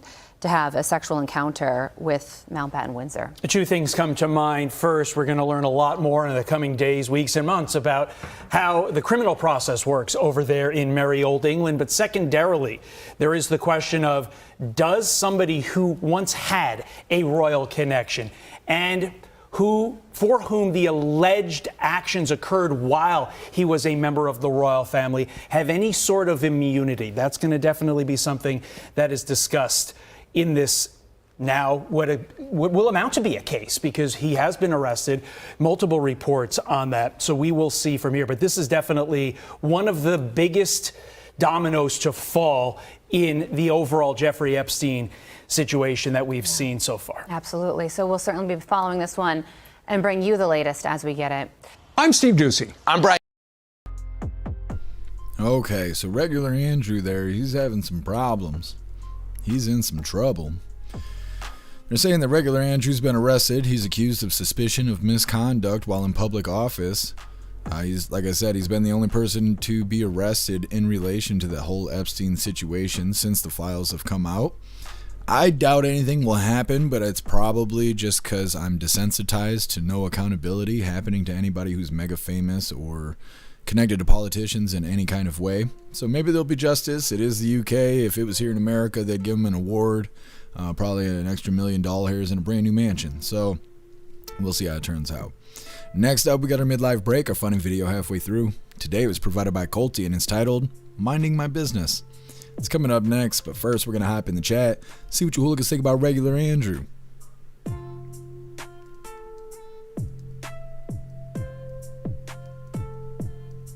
Hair juicer, he uninvited the wrong woman from his birthday party. Yeah, and he was arrested on his birthday, I guess.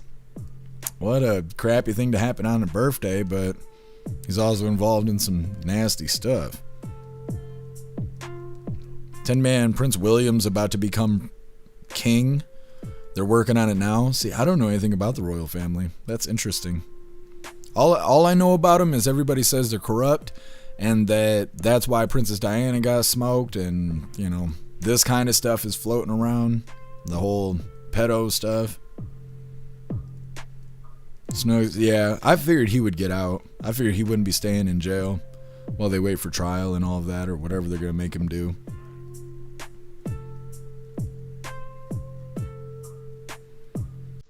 What's happening here? Holy, got a raid from the Nun Report. Thank you so much, Nun Report.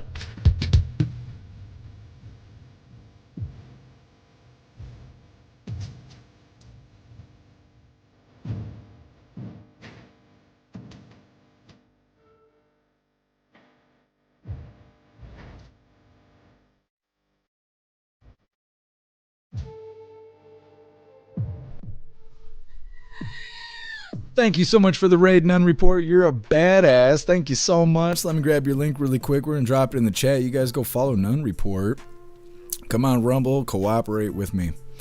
There we go. There we go. Make sure to go give them a follow. And thank you so much for the raid. Awesome. Awesome stuff. Welcome, Raiders. Hit that like button on your way in. We are just in between videos right now. Right now, we're talking about regular Andrew being arrested in the UK, but next up we got our midlife break, our funny video coming up. But like I said, we're hopping in the chat right now. Thank you for letting me know, Snooks. Russell, this is big news. Well, I wonder if we're going to see actual accountability, because if they do hold regular Andrew accountable, there's a chance that maybe people will put more pressure on the celebrities here. It's a slim chance, but you know, maybe it could happen. One can be hopeful. What's up, Woody? Happy freedom. What's up, Abby Girl? What's up, Polish? Happy freedom to you, hooligans. What's up, Angry God? Happy freedom to you.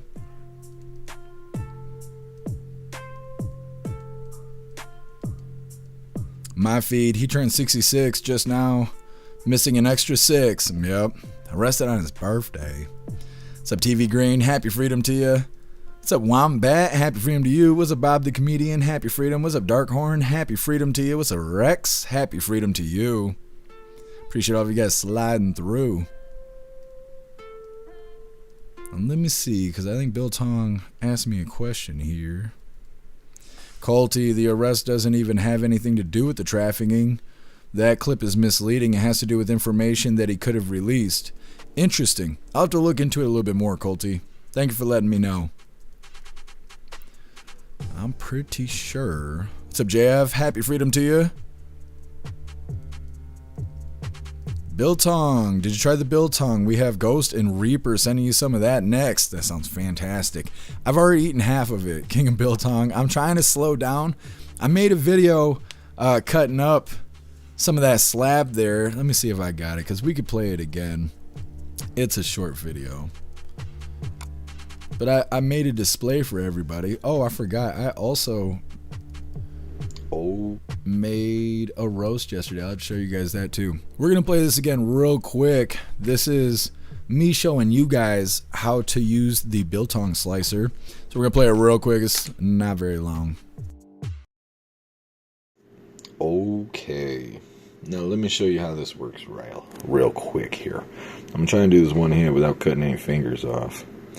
So first of all, you take your ass to biltongusa.com, get you some biltong. That's the first step right there. Now I'm trying to do me some thin slices like King of Biltong does it. Hold up. Just turn everything up here. So you gotta do that. That's the hooligan way. Now doing this one-handed is not recommended, but we do what we want around here. See, and then you just drop the hammer on this guy. Yes. Get nice little squeezes there. Now I recommend using both hands when you do this, but that's okay because I'm a professional. Ain't that right, Clutch Daniels? Yes. Yes. Oh, look at that. Focus, camera. Jesus loves us. Look at that. Grade A biltong right there. Super good stuff. I don't know where my camera will focus. Fuck you, camera.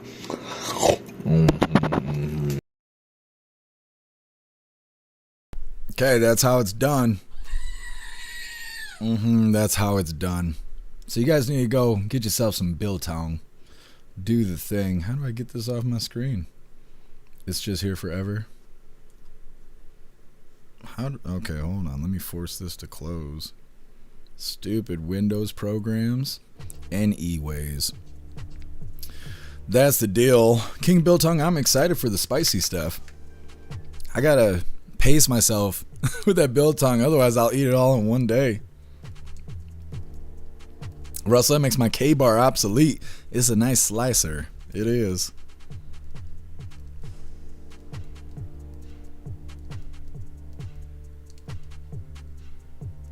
Ghostly, I only keep up when the royals die, cause fuck kings and queens. That's right. That's right. Joel Care, Jeff's sexy voice. I guess. I was so excited about it. It gave me a Texan accent. I don't know. I was super excited. Like I said, I ate half of it already. I can't have any today. I'm on time out. No more biltong today. Now I do want to show you guys this roast, since we're talking about good food. Let me see if I can find the roast here. Come on, load up. I'm gonna save. Can we do this? There we go. This roast turned out fantastic. We ended up playing the game till like 4 o'clock in the morning because I had to wait for the roast to cook because I got a late start on it. And this is how it turned out. And that's my basil leaves in there. I grew them basil leaves myself. I wish I could share with you guys because it turned out fantastic. It's got potatoes, carrots, onions, basil, and look at my big meat right there on the screen. You didn't have to pay extra for that. You guys just get a free peek at my meat. Anyways, reading through the chat, get back into the news. Well, actually, we got the funny video coming up next, our midlife break. Bob the Comedian, I made prime rib the other day. That sounds fantastic. I don't know if I've ever had prime rib. Well, thank you, Cass.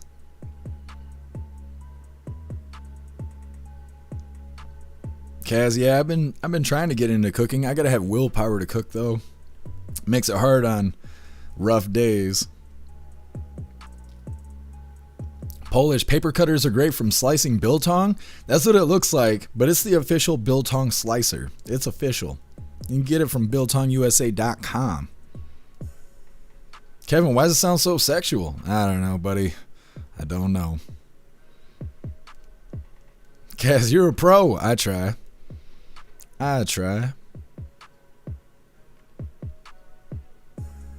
You hooligans are cracking me up today. JF, roast and potatoes is good. I know. I had it last night after playing the game. So like 4:30 in the morning, my goofy ass was sitting here eating roast.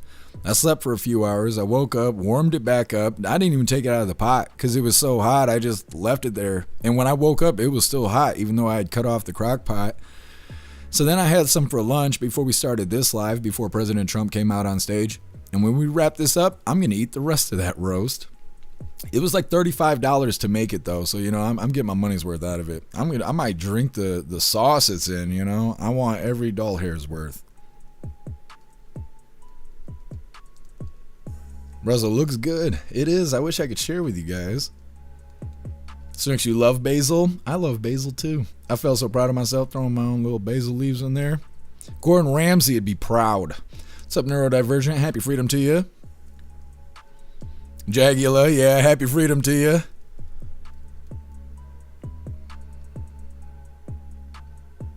Colty, exactly how you're supposed to do it.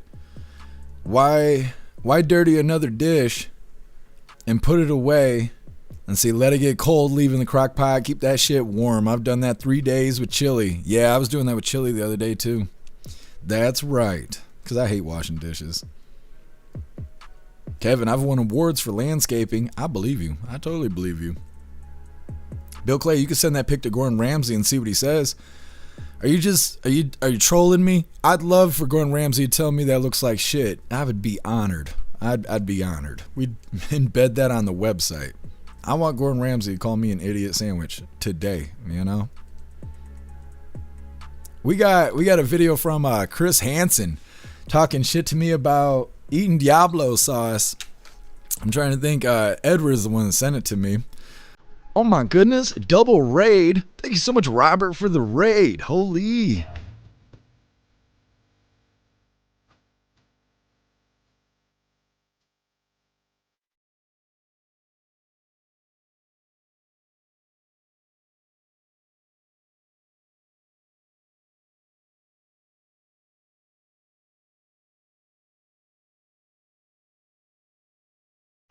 Thank you. You guys are fantastic. Thank you so much for the raid and welcome raiders. We're in between videos right now, but we got the mid-live break. Our funny video halfway through coming up next. Right now we're reading through the chat. Getting all the raids today. You guys are fantastic. Let me grab this link really quick so you guys can go follow Robert. Let's do the thing. I'm wearing myself out dancing today. I'm earning that roast. There you go. Go give Robert a follow. Thank you guys so much for the raids. You guys are fantastic. Holy raids.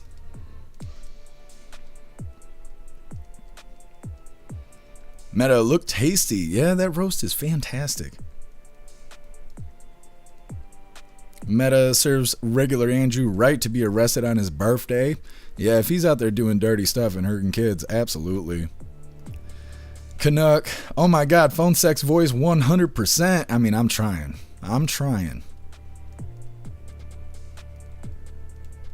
What's up, Mike Ingalls? Happy freedom to you.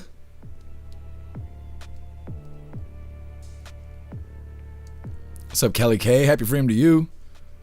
Arrested on his birthday. What a coincidence. 33 times 2. Immunity will make people lose their minds. Do you think regular Andrew will be able to get immunity? I know the people here get immunity. You know, Obama and all of them. They all get that immunity. What's up, XY? Happy freedom to you. What's up, Matthew? Happy freedom to you.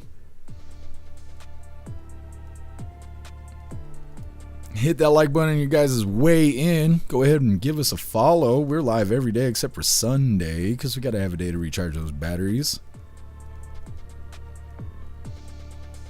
What's up, Donut? Happy freedom to you.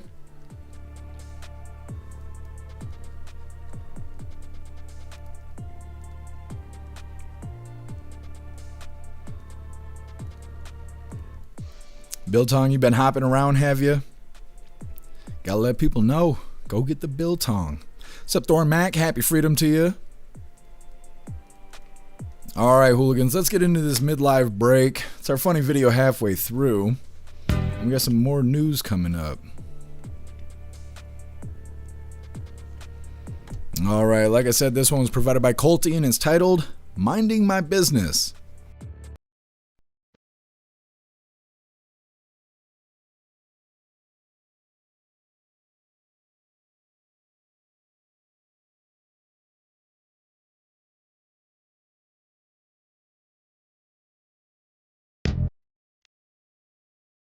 He didn't want to get involved. Getting back into the news here. Next up, we got a doubly. Has to do with the Democrats lying really hard about equal time rules.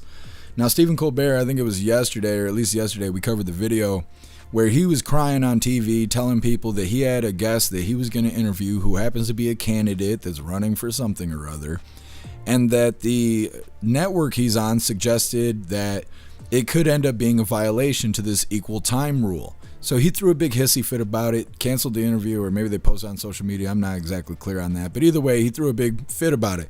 Now all the other Democrats are getting involved, and they're saying this is censorship. This is cancel culture.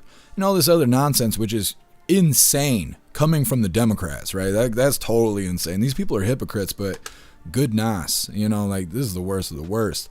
Before we get into this, I want to remind you, hooligans, really quick, that my birthday is coming up.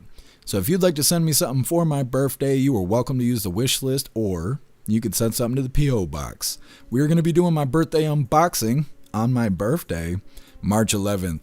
So give me a second here. I'm going to drop these links in the chat. One's for the wish list. The other is for the address to the P.O. box. You guys are welcome to participate. And like I said, we'll be live, and we're going to do an unboxing. We'll probably take shots and eat hot sauce and have a merry little time, you know? So let's go ahead and do thing real quick. Bam, there you go. There's the links.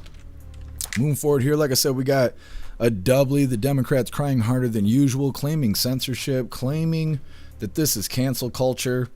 If you weren't pissed off today, this is going to go ahead and influence that. I'll tell you that right now. Like I said, Representative Jasmine Crockett reacts to whatever this guy's name is, Tellerico. Deport this guy. In the Colbert interview. Hit that like button and let's get into this. With less than 2 weeks until Election Day, Congresswoman Jasmine Crockett was in Austin, the latest stop on her campaign. Her visit and discussion is part of the LPJ School's Conversations with Evan Smith series, drawing a crowd of students and supporters there. The stop in Austin comes amid continued discussion surrounding her primary opponent, State Representative James Tellerico's interview on The Late Show with Stephen Colbert earlier this week. Now, Colbert says the CBS network blocked it from airing, so the show opted instead to post it on YouTube. CBS says it did not stop the interview from airing, but provided legal guidance that broadcasting it could trigger the Federal Communications Equal Time Rule.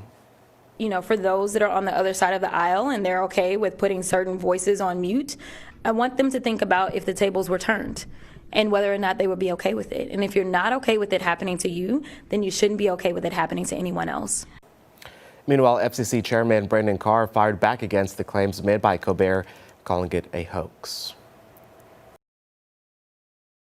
Okay. That's enough out of you, dusty ass Jasmine Crockett. Like I said, this is a doubly, so we're going to pull up this next video. Same story, but this time they're going to be calling it cancel culture. Again, very frustrating from the Democrats. This is the most dangerous kind of cancel culture. Stephen Colbert did a great job of laying out exactly what happened. But, I think we saw a statement from the corporate executives at CBS, and I don't think it did anything to assuage the concerns that they were pressured by the most powerful man in the country to change their broadcast. And that should be alarming to all of us, whether we're Democrats, independents, or Republicans. Now they are trying to control what we watch on TV, what we say, what we read, and this is the most dangerous form of cancel culture because it comes from the top. Okay, so this is the most dangerous form of cancel culture, says a Democrat about Democrat tactics. Now let's go ahead and read through these notes here, because I went and looked this up. I already knew it wasn't cancel culture or censorship, because when President Trump became president for the second time, he sued a company or two because of this equal time rule, because they were giving Hyena Harris more time on the network than they were giving him, right? And you got to give Republicans and Democrats an equal amount of time. That's the whole point of the rule. So in the first video, nasty Jasmine Crockett acts like this is censorship, even though the rule has been in place since 1934. I went and looked it up because I wanted to know, how dumb is she? She's that dumb. It's been around since 1934. Now, the interview wasn't restricted. It was just suggested that it could cause a violation. So now the Dems are crying about censorship.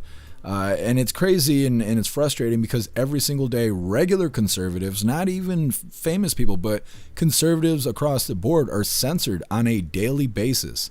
So these claims are completely disgusting by these Democrats. Second video there, more crying about censorship, calling it cancel culture this time. And again, it's disgusting behavior by these hypocrite Democrats. Next up, Nancy Guthrie's disappearance is a follow-up video. Reward for information is now over 200,000 doll hairs. So we gotta find Nancy Guthrie because I need 200,000 doll hairs. Either way, we're gonna hop in the chat really quick and we get the follow-up coming up next.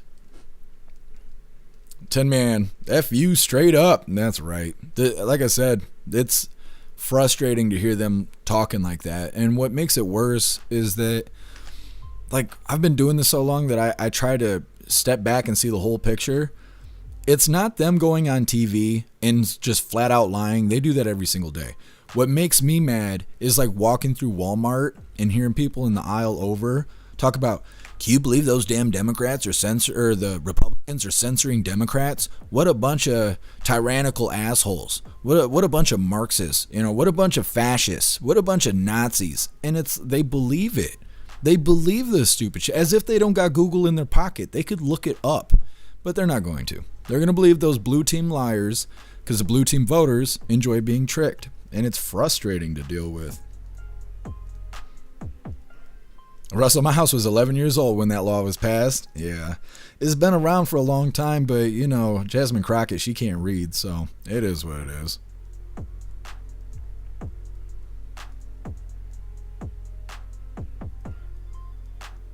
Rappy, my dad called, so I missed what Jasmine Crockett had to say. Dang it. Nah. Lucky you. Lucky you. Bob the comedian, weak-minded and too lazy to look. The media they watch leave a lot out. Yes, they do. Intentionally misleading them. Their constituents.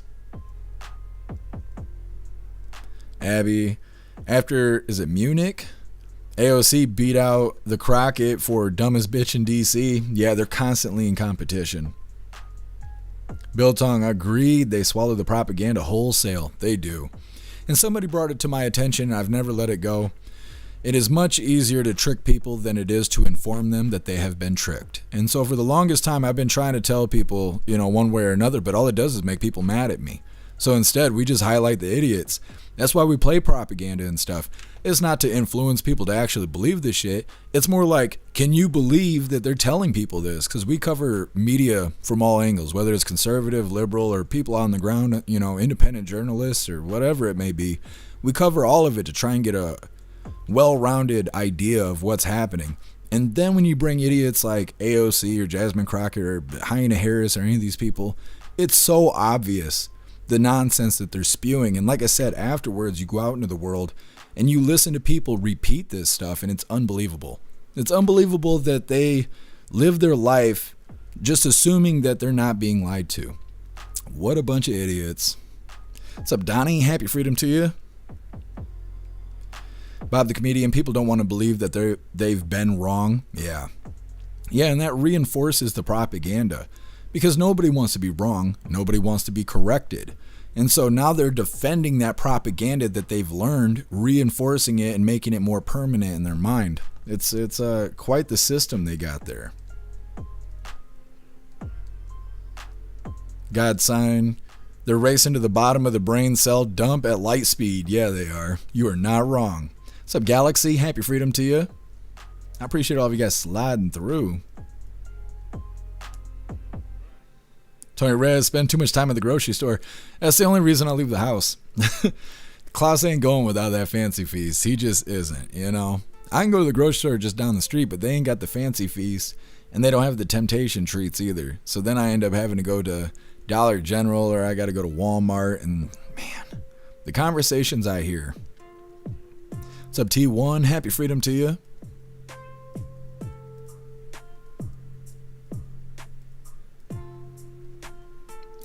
heaven. If they have one candidate, they have to have all of them on. Yeah. It has to have equal time while they're candidates. Donnie can't stand Jasmine Croc shit. Yeah, I can't either. And her whole deal is a facade. She's not ghetto. She pretends that she's LARPing ghetto. She's grifting the ghetto. That's what she's doing. She went to a private school and stuff. You guys seen 8 Mile. You know, she's not of that life. She's a pretender. Of all the things you could pretend to be, she pretends to be stupid.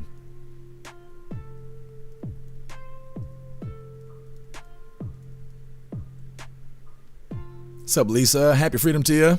Nice eyebrow. Well, thank you. Thank you. It wasn't necessarily a decision that I was making on my own, but somebody wanted, I explained this when this first happened. Somebody that is the most important person in my life wanted to do this to their face. And they were all nervous about it. And I used to do this stuff when I was in high school. I've done all kinds of stuff. Had my hair all kinds of ways and everything. You guys know. And so they wanted to do it. They were nervous about it. I was like, I'll help you do it. They were like, I don't know. I see what your hair looks like and all that. And so I was like, I'll do mine. And then we'll see what you think. And they were like, no, you won't. And I was like, bzz, bzz. And that's all it took. And they were like, okay. And I did theirs, and they're styling. And they're out there styling in front of everybody. So created a good memory. Good stuff. Lisa, that's a whole Klaus right there. That's a whole bowl of Klaus. Wake up, buddy. People think you've been eating roast over here sleeping like that with a smile on your face. Mm-hmm.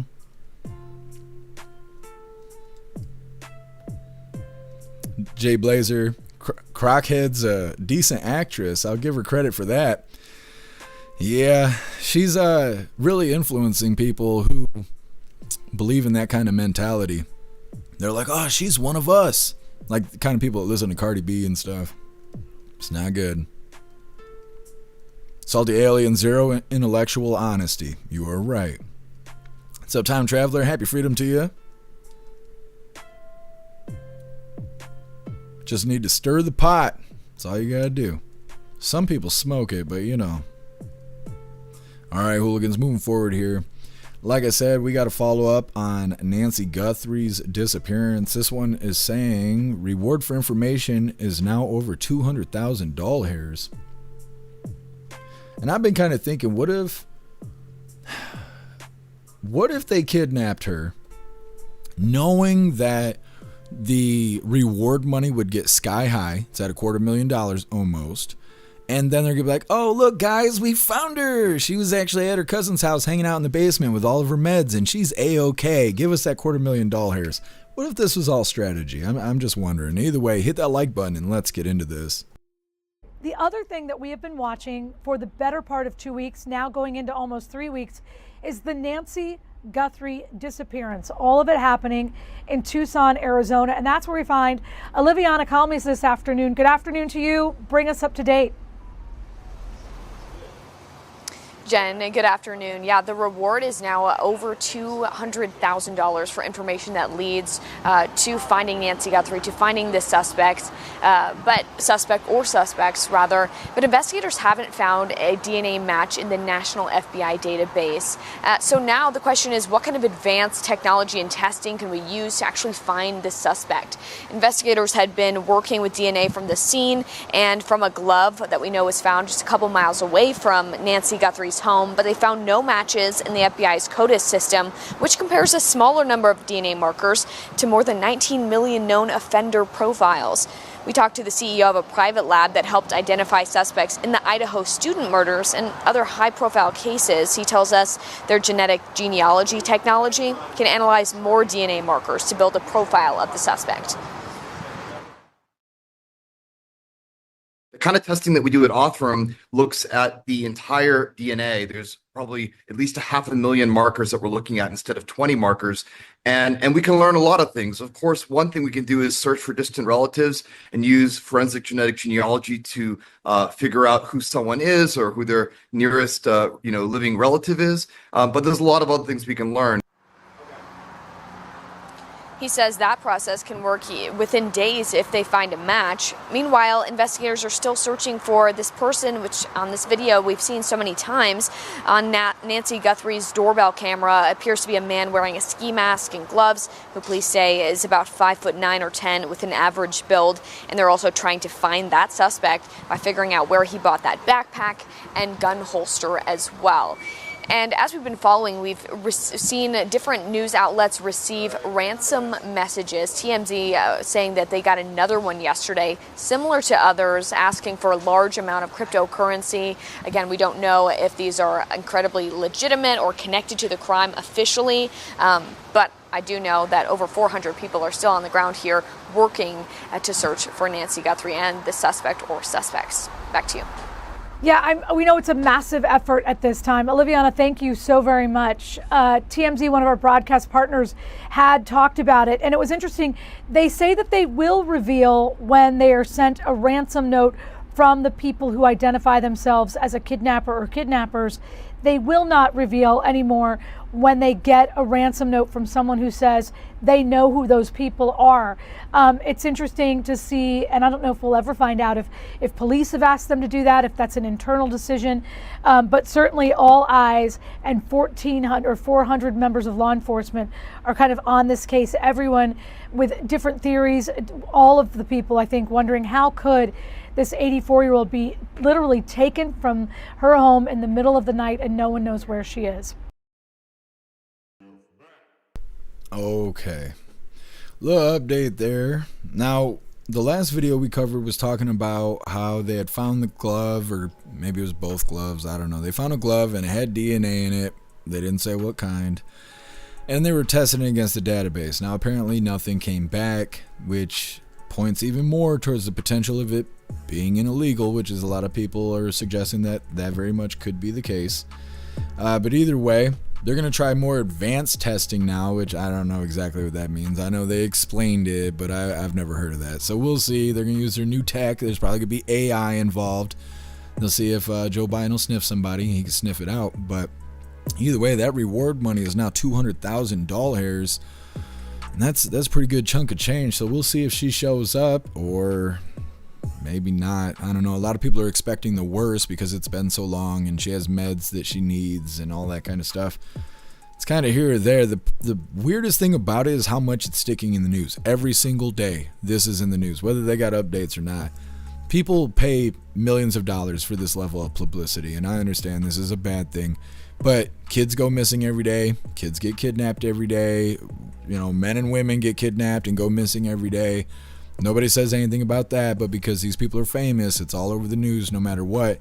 And that's kind of what makes it so suspicious. Same thing like I've been saying since this story began. They found every single person for J6. They can't find this one guy that took this famous lady.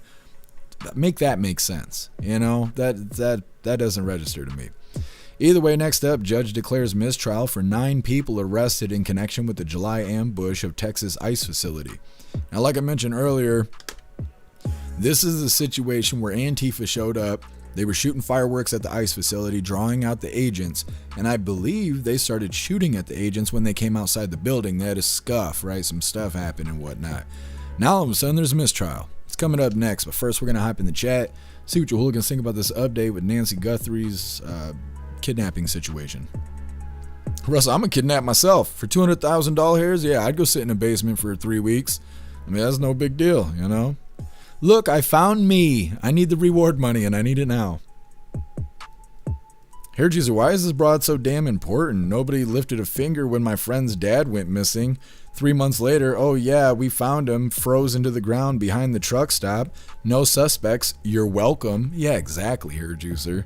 That's what I mean. It's interesting how much this is in the news and how much resources they're putting to this, even though they're not really finding that much stuff out. And like I said, it's in the news every day, even if no new information is found.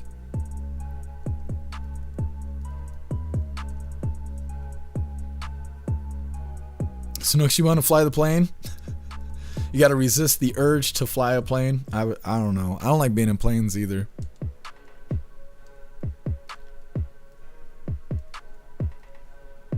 What we got going on over here? Thank you so much, King of Biltong, for the $5 hairs over on Rumble. You're a badass, King of Biltong. Thank you so much for everything. You've just been fantastic. Says, I need to get back to work. Got some more stuff to get done. Cheers, Jeff Mack and everyone in the chat. Well, thank you, King of Biltong. You're a badass. Reading through.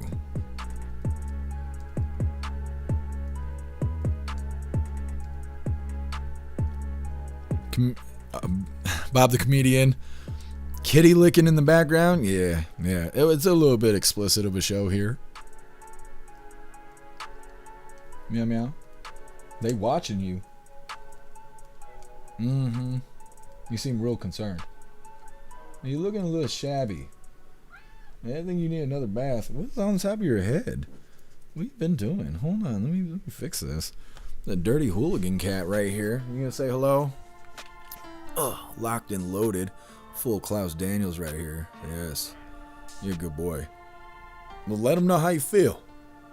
Tell him. 20 pounds of cat here. Biltong. Kitty Biltong. Get your booty up here. Tyrannosaurus Klaus. Goodness. Goodness. All right, reading through.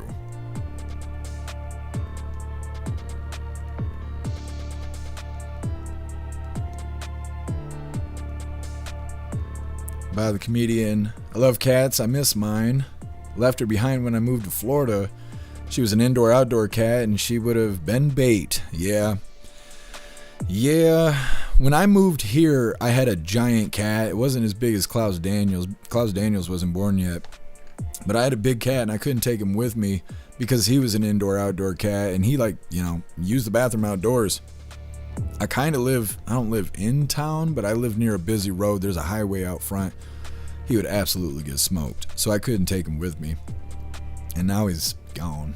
He's gone. He died last year. His name was Mo. Mo money, mo problems. Thank you so much, 1776, and happy freedom to you. I appreciate that doll hair over on Rumble. Thank you so much. Says, I say let's bomb Iran because Yahoo wants to, and he has dirt on me. Same as I have on him. I mean, if that's how it's going to work out, 1776. I appreciate you. Thank you, and happy freedom to you. Colt, he's such a handsome cat. He is. He's the handsome Klaus Daniels.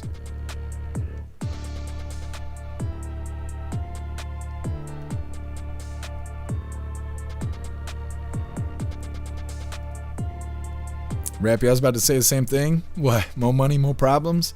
He had all kinds of stuff going on. He's a big kitty. Klaus Daniels is the biggest cat I've ever had, though.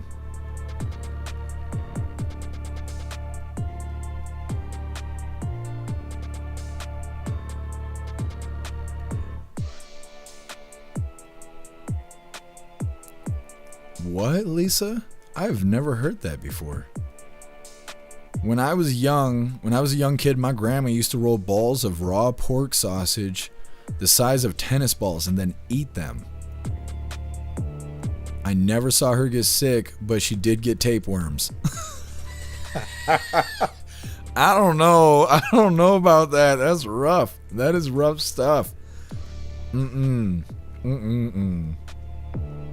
Goodness, tapeworms scared the hell out of me. You guys saw I barely survived the spider bite. Rich, 21,000 kids a day go missing. Yeah, see, that's what I mean. How come that's not in the news?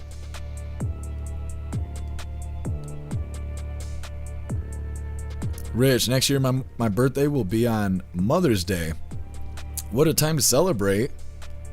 You guys are going to have to celebrate each other. Nucking Futz, ex-hubby worked for Hillary, but I think Epstein didn't take her. I never thought about Hillary being on the island. I always think about Bill Clinton being there because, he was wearing the dress and the painting and stuff. They didn't want Hillary. They're like, nah, thank you.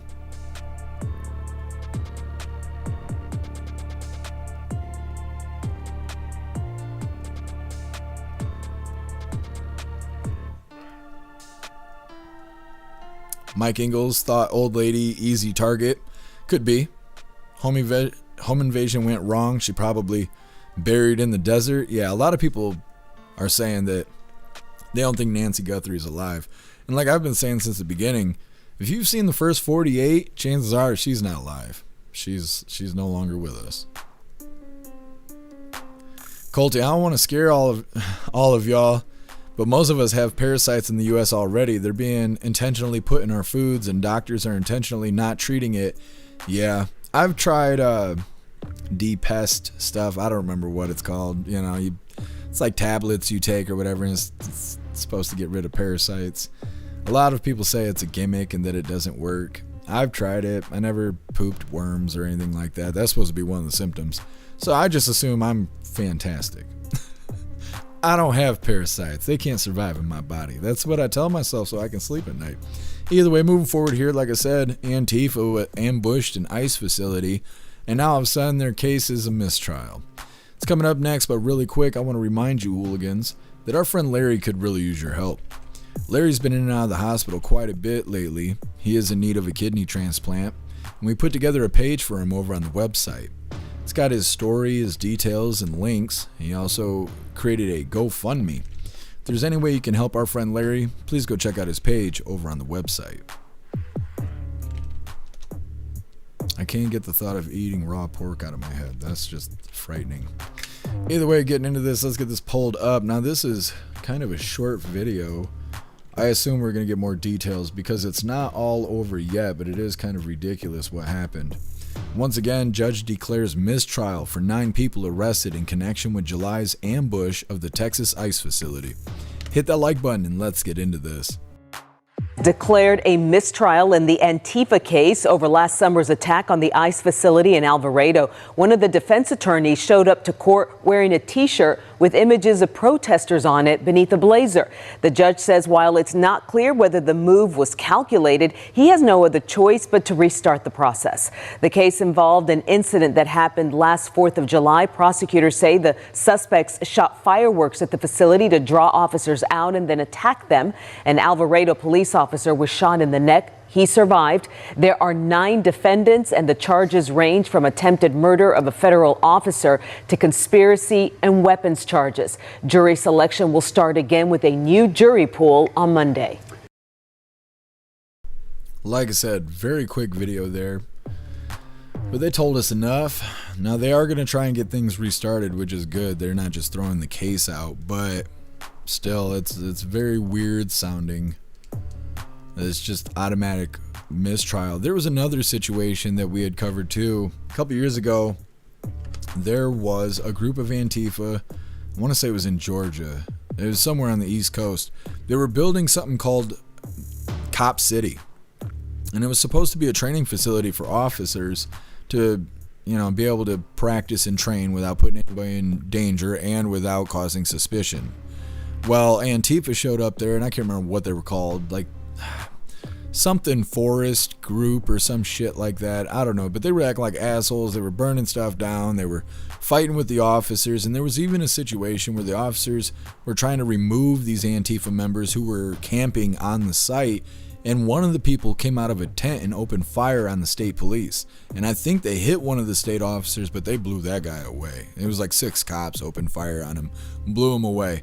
Now, all these assholes went to court, and a lot of their charges were dropped too. It was like 20-something people, and like 14 of them had all their charges dropped. Just thrown out the window.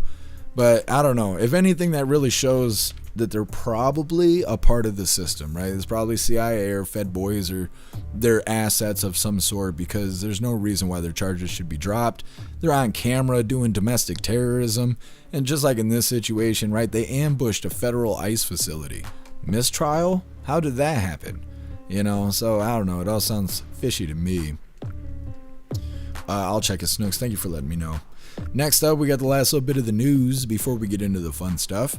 It is Lefties Losing It, and today it's titled, Sad to See Dave Chappelle Succumb to the Woke Mind Virus. It's coming up next, but first we're going to hop in the chat and see what you hooligans think about these Antifa fools who just got a mistrial. Now, they're not off the hook, like they said in the video. They're going to restart the process, but we'll see how it goes from here.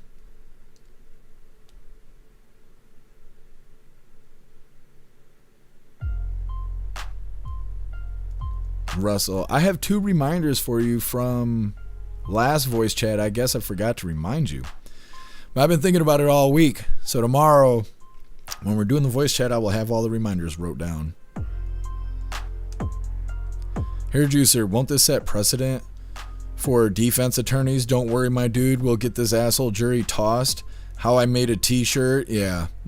That's what I mean. Like, wearing a t-shirt threw it all out. That doesn't make sense.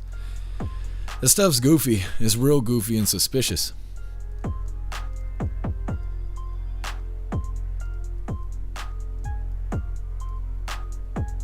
JF, Jesus will unclog the drain. That's right.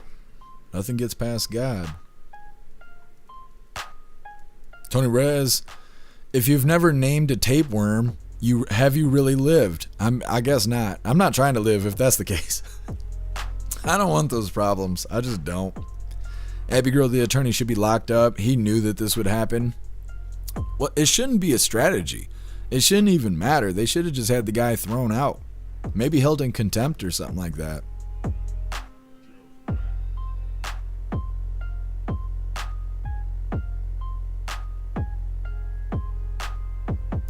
Bob the comedian. With the liberal judges, everything has to be rock hard evidence. Yeah, because they're quick to throw everything out. Unless you're conservative, unless they think you're a Trump supporter, then they're trying to get the death penalty. Oh, you were jaywalking? Sentence him to life. That's, they're a bunch of bastards.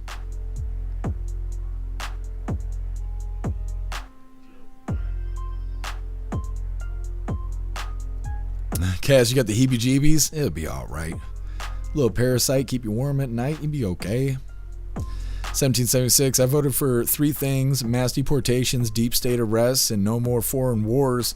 The State of the Union will be gaslighting 101. Yeah, thank you so much for that doll hair over on Rumble. I appreciate you, 1776.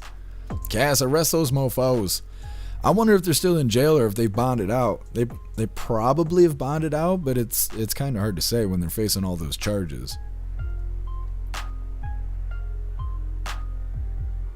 Tony Rez, tapeworm's better than Ozempic. That's right, to a certain degree. God sign, ban the lawyer from the case and the court for this case and continue on. Yeah. Yep, get rid of the troublemakers and let justice fly. What's up, Wade Away? Happy freedom to you. Neurodivergent, I appreciate you. Lisa, I don't think so. Lisa, I hate to tell you, but my grandma did the same thing with raw hamburger. I was just saying a couple weeks ago when I was working at a restaurant, I used to work at this breakfast restaurant. This woman used to eat raw hamburger all the damn time. And I thought it was so gross. And she was talking about how it kept her immune system healthy. She's probably got worms too. I don't know. She weighs like 3 of me. She's a nice lady. She's just heavier than I am. And maybe don't have tapeworms, if that's the case. Just saying.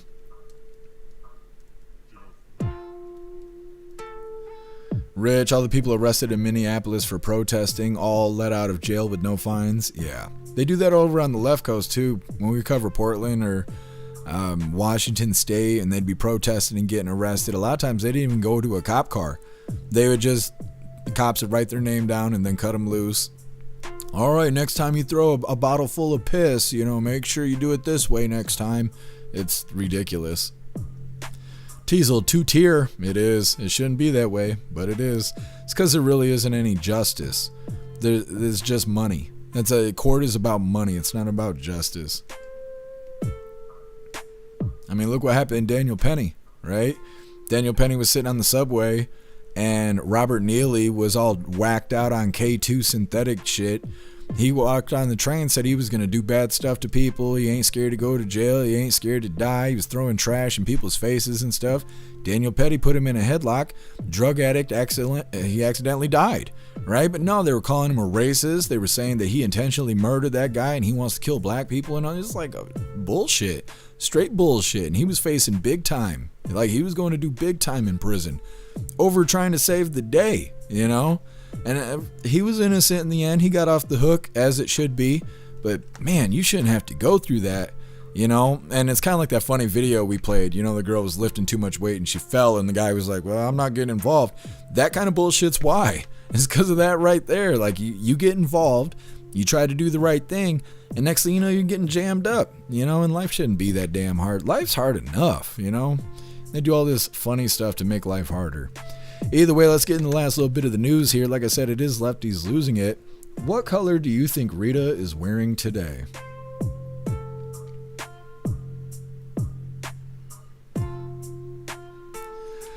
Let's see.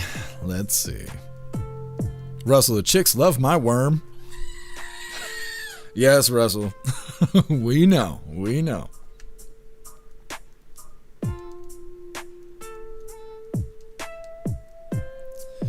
Let's see.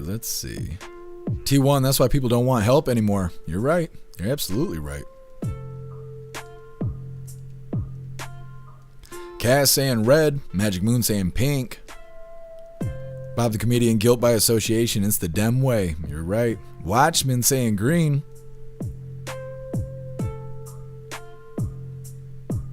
Russell saying orange. Orange Eagle orange. Tony Rez saying chartreuse. Wade Away saying red. Abby Girl saying blue.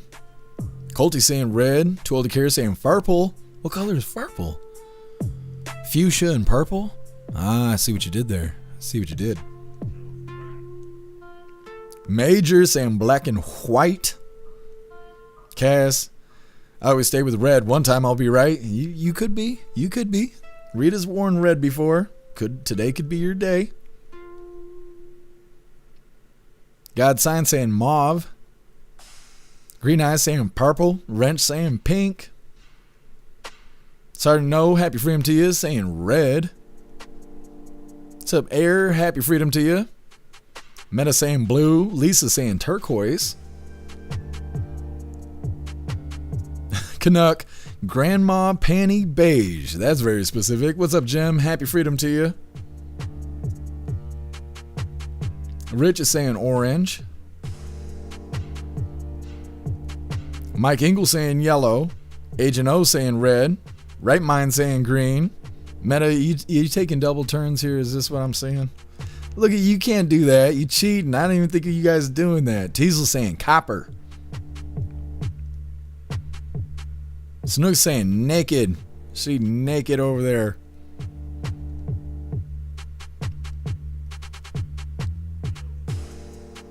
Jagula saying yellow. Angry God saying a pride flag. Major, she always wears two colors. That's true. I guess you guys can get two guesses. Rappy saying orange. T1 saying brown. JF saying yellow.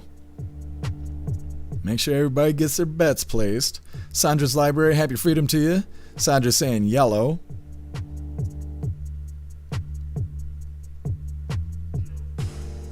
See if we got everybody. JF saying yellow. I can't remember if I got you or not, but we got you now. Colty saying white. Air Kelly green.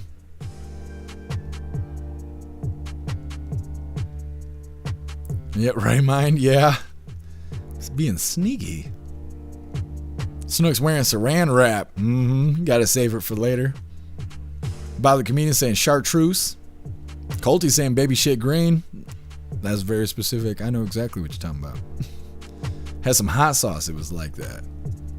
It was the same color as it went in as it went out. Did everybody place their bets? Are we good to go? It seems that way. I think we are. All right, hooligans. Today she's wearing the flesh of Big Bird. Now I would say that's yellow and black, and that means it's wrong. So you hooligans tell me, what color is that? What is that? I've been drinking Monsters all day, pea yellow, or is that something else? Either way, hit that like button and let's get into this. It's time for Lefties Losing It, and here is Ice Age actor John Leguizamo railing against ICE, saying that if you support a country's immigration laws being observed, then you must hate immigrants and you can't eat their food. If you don't like Latin people and you don't like us speaking Spanish and you don't like us being here, then you can't eat our chocolate because we gave you that. You can't eat our vanilla. Get off it. You can't have our tomato sauces or ketchup because we brought the world tomato and tomato sauces. You can't have anything spicy or hot because we gave the world chilies. Get your hands off of it. You can't eat corn or popcorn because we gave you that. You can't eat our squashes, no zucchini, nothing, because that's ours. No beans. We gave the world all the beans. That's right. Now to another actor and comic, Kumail Nanjiani, who gets all teary, assuming that people believing in migration laws, well, that means that migrants are demonized. I think the demonization of immigrants is so contrary to what America tells itself it is. I mean, the idea, these people have come from all over the world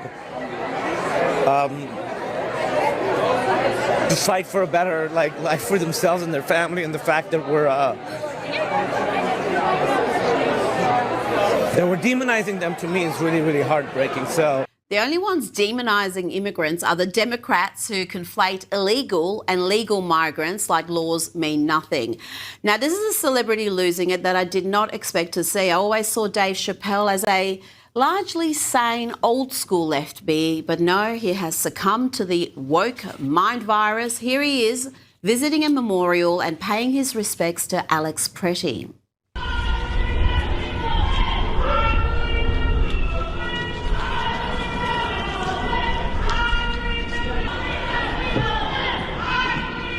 This is the dude Dave Chappelle is paying tribute to, a man who repeatedly clashed with law enforcement, who was violent and came to these protests armed with a gun and extra ammo. Pick your heroes a little more carefully, Democrats. Now to trans activist Dylan Mulvaney, who has made his Broadway debut, stepping into the role of Anne Boleyn in the musical Six. And in typical Dylan style, he is playing the victim and finding all sorts of similarities between himself and Anne Boleyn. I think some people might consider me to be a slightly polarizing woman. Sure. And I'm playing Anne Boleyn, who famously was also quite polarizing. And I think there's something really beautiful about getting to embody this woman who was a little bit ahead of her time, and I think a lot of it misunderstood. Well, there you go. Dylan mocking womanhood is just like the Queen of England being beheaded for treason by Henry VIII, obviously. We should be grateful that Dylan and the production's writer are taking this historical figure seriously. Is that the writer of Six? Hi. Is that Toby Marlowe? Is it Anne Boleyn? Tran Boleyn. Tran Boleyn! It's Tran Boleyn! It's 2026, babe. It's 26. Let's bring in documentary filmmaker and political commentator. Okay. Super flamboyancy going on here. Anyways, that is the last little bit of the news. We are going to get into the fun stuff. We're going to open today's door of the Advent calendar sent by Watchmen, which we found out yesterday it's puzzles. So we'll see if I get stumped today. And then we got our two funny videos of the day. First one is provided by Colty, and it's titled, "You're Not My Dad." And our official funny video of the day was provided by Stoner, and this one's titled, "It's Almost Friday." All of that's coming up next, but first we're going to hop in the chat and see what you hooligans think about lefties losing it. Russell, that's an ugly ass dude in a dress. That's what it is. Ted Man, you think Dave Chappelle's trolling? I don't know. I feel like he's been different ever since he came back. I don't know. I don't know if he's trolling or not. Could be. He could be trolling. He does kind of make fun of woke people and shapeshifters and stuff. I seen a clip the other day where he's making fun of special needs individuals. So I don't know. He might be trolling. Colty, you think he's trolling too? Could be. Colty, yeah, you did. You got two of them today. Watchmen, time's not going to be kind to Dylan. Yeah, you're right. Cass, I'm hoping he was trolling. Yeah. I used to like Dave Chappelle. He's been kind of, I don't know, whatever, since he came back. But I used to like old Dave Chappelle. Major, can we start a bonfire? We need to. We need to rip the warning labels off of everything. Just for a year or so. You know, it'd be fine. Tony Rez, dude looks like the Joker. Yeah, he did.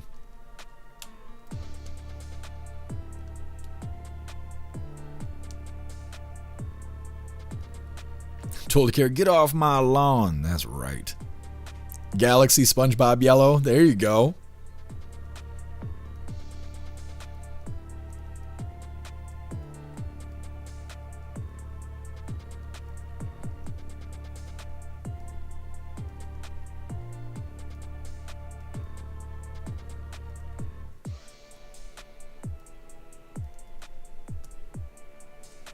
Safety yellow. That's funny. I didn't even think of that.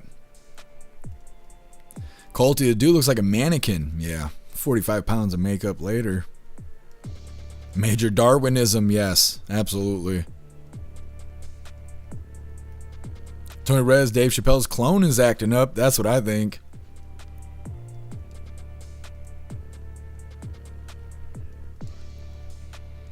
It's interesting how all the Somali daycare fraud stuff just went away. Just gone. Nobody even talks about it anymore. It's like it never happened. Galaxy, yeah, you're absolutely right. Donnie hoping that Dave Chappelle is trolling. Yeah. We'll see, because if he is trolling, he'll talk about it. You know, he'll put out a clip or something like that talking about it. What's up, Mike? Happy freedom to you.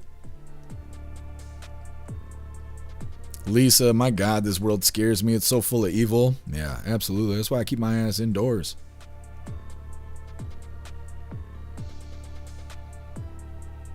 Thank you so much, Sandra's Library, for gifting a sub over on Twitch. You're awesome. Thank you so much for the support. Heck yeah, making more hooligans. Liz, safety yellow, yeah. I didn't even think of that until I saw it in the chat. Show what? Oh my God, an actor crying on cue. I know, imagine that. Happy freedom to you. Russell, he's an ugly ass woman. He's something. He needs to chill out. He needs to go sit down somewhere.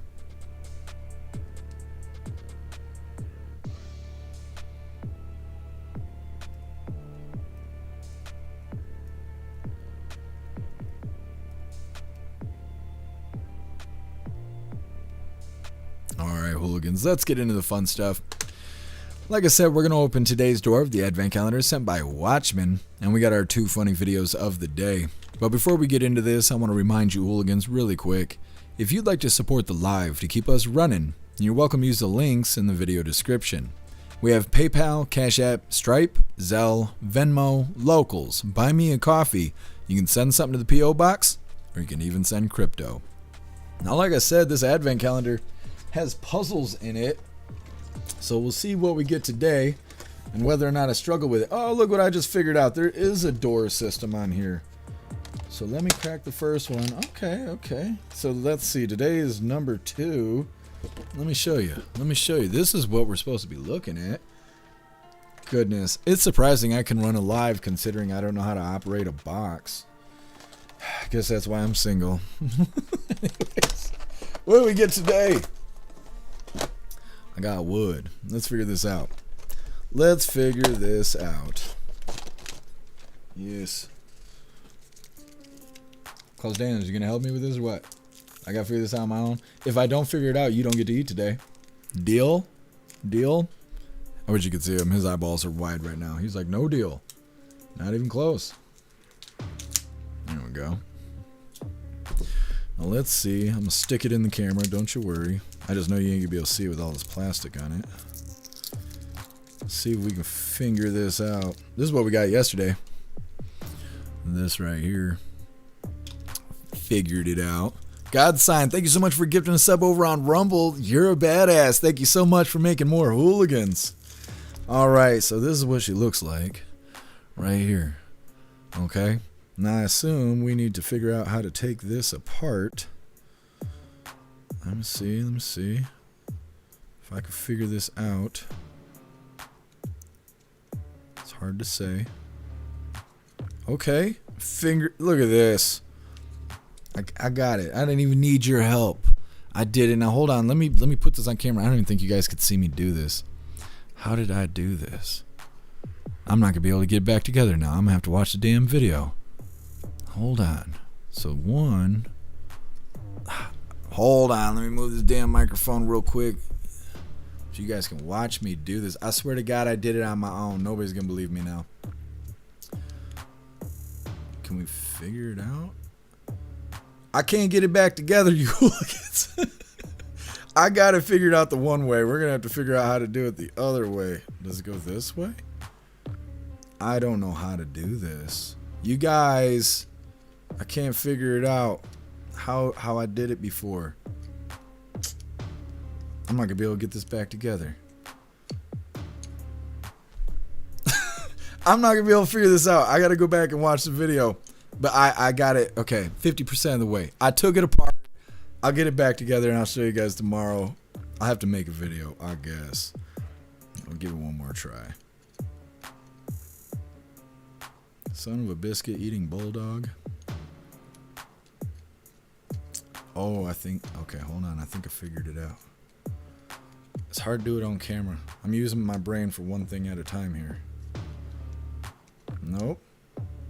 I cannot remember how it was done. This goes here. It's like a Rubik's Cube. A Rubik's Cube? Somebody's cube. That's all I know. Does it go this way? This way? I will have to go back and watch the video. First step complete though. Okay? I did the first thing. I'll put it back together tomorrow and I'll show you guys. Okay? I'll show you.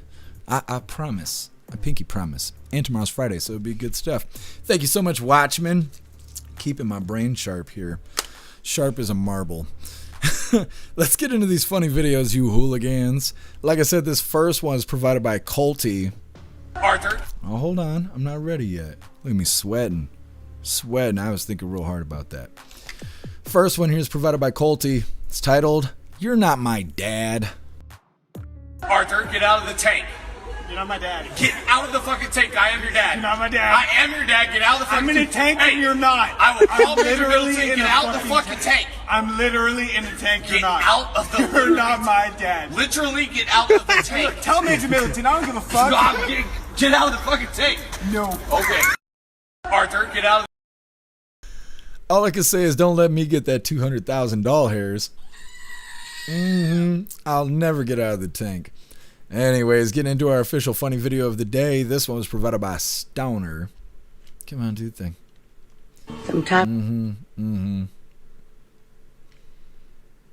Like I said, this one was provided by Stoner and it's titled, "It's Almost Friday." Sometimes I'll drink water to confuse my liver. And then, boom! Back to work, man! Back to work, man! Back to work, man! Back to work, man! Back to work, man! Back to work, man! Back to work, man! And then, boom! Back to work, man! Boom! Work, man! And then, boom! Yes. Getting us ready for the weekend. Well, hooligans, that is all the coffee I had for you guys today. Grab this link list link really quick. I'm going to drop it in all the chats. We're going to read through really quick. We got the Pledge of Allegiance coming up next. Then we're raiding out over on Rumble. I'm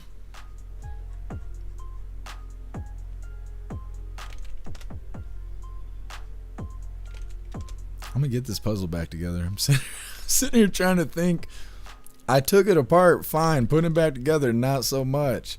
Either way, there's the link list link where all of my links are listed. So if you'd like to make donations, join membership programs, or purchase any merch, would really appreciate it. All of your guys' contributions keep us running every day except for Sunday, because we got to have a day to recharge those batteries. Definitely go join Discord. Discord is our free hooligan community. It's the best way to be notified every single time we go live. The hooligans are there keeping the conversation going 24/7. We have 2 news boards to keep you up to date with everything going on around the world. So definitely go join Discord. Discord is free. If you're feeling real saucy, go join jeffmaclive.com. Over on the website, it is the best way to experience the live. Our built-in chat has more ability than any other platform. You can post memes and GIFs and custom emojis and links and all kinds of stuff right there while watching the live. You also have access to Hooligans Alley, which is our private social media area. You'll have access to the forums, the arcade, the Hooligan AI, and our advanced messaging system with the built-in group chats. So definitely go get yourself a membership for jeffmaclive.com. It's the home of the hooligans. And like I was saying, we do our voice chat on Friday, every Friday. And this Friday, we're going to be eating this brisket Reaper jerky here. Now, it does got these death seeds in it. I'm going to have to not eat that because that about sent my ass to the emergency room last time. But we're going to dust those seeds off and we're going to get our faces melting, or at least this guy will be. I don't know if Hair Juice is going to join me with some hot peppers or what. But it's always a lot of fun, so definitely get yourself a membership for jeffmaclive.com. As long as you have a paid membership, you can join us Fridays in the voice chat. It's always a lot of fun, so definitely give it a consideration. Either way, we're going to read through. We got the Pledge of Allegiance coming up, and then we're raiding out over on Rumble.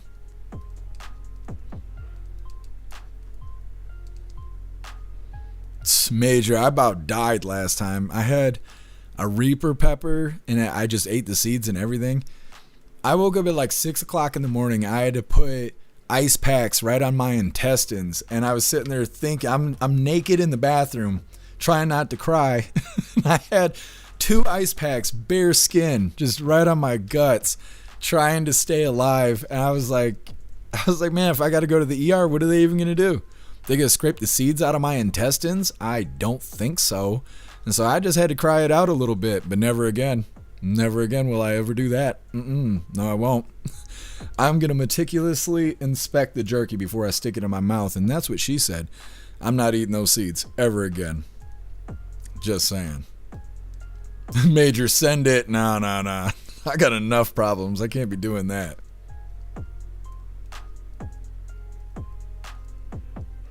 Galaxy, hit with a hammer and then eat bacon. It fixes most things. It ain't going to fix those Reaper seeds, I'll tell you that. Hey, I appreciate you, Darkhorn. Thank you for being with us today.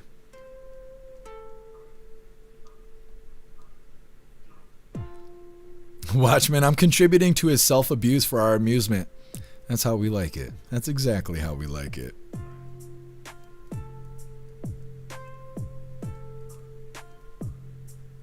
What's up, John 3? Happy freedom to you.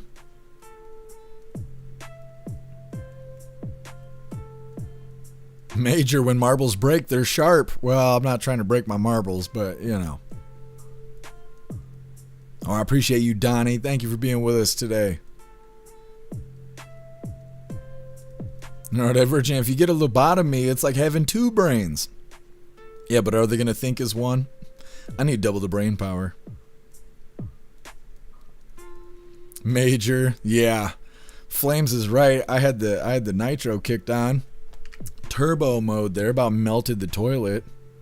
I need to install handles in the bathroom and a seat belt, like a roller coaster. Just do the thing right there.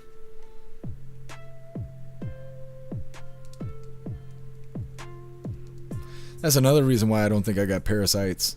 They're not going to survive that Reaper. Not the Reaper seeds. They say pain is weakness leaving the body, but it felt like my soul was going with it. Either way, it's that time once again, you hooligans. Please join me for the Pledge of Allegiance. I pledge allegiance to the flag of the United States of America and to the republic for which it stands, one nation, under God, indivisible, with liberty and justice for all. We did the thing, even though my voice barely works. Thank you so much, JF, for the $5 hairs over on Rumble. Really appreciate you. Thank you so much for the support. It says take 5. Well, thank you, JF. I appreciate you.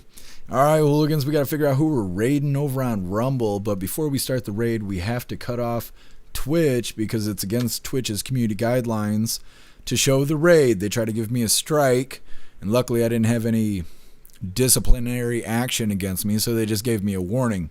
And the warning's enough. So if you're watching over on Twitch, you are welcome to join us over on X, YouTube, Kick, Rumble, or jeffmaclive.com, because we got to end Twitch right now.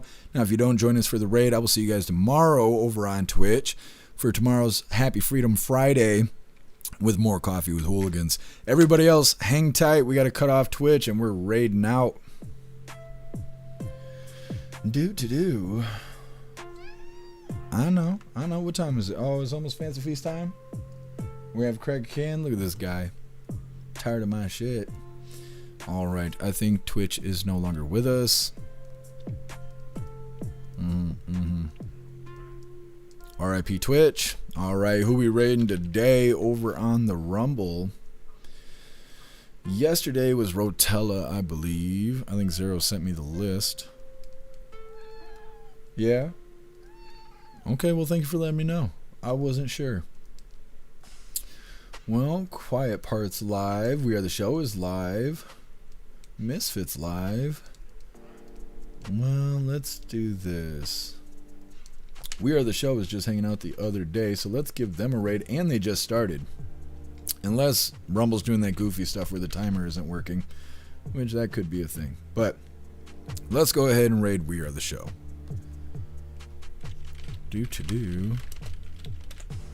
There we go. Hit that like button as soon as you land, and let's get raiding, hooligans.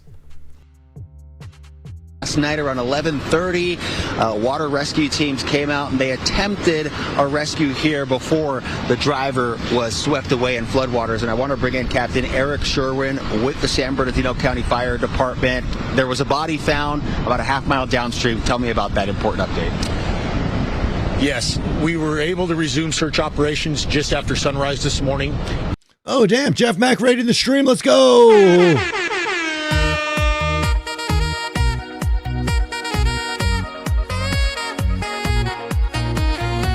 Welcome in, Raiders. My name is Dean. I do this every Thursday and Sunday, 7 p.m. Eastern Time. Welcome in, Hooligans. Always good to see you guys. Welcome in, Magic Moon.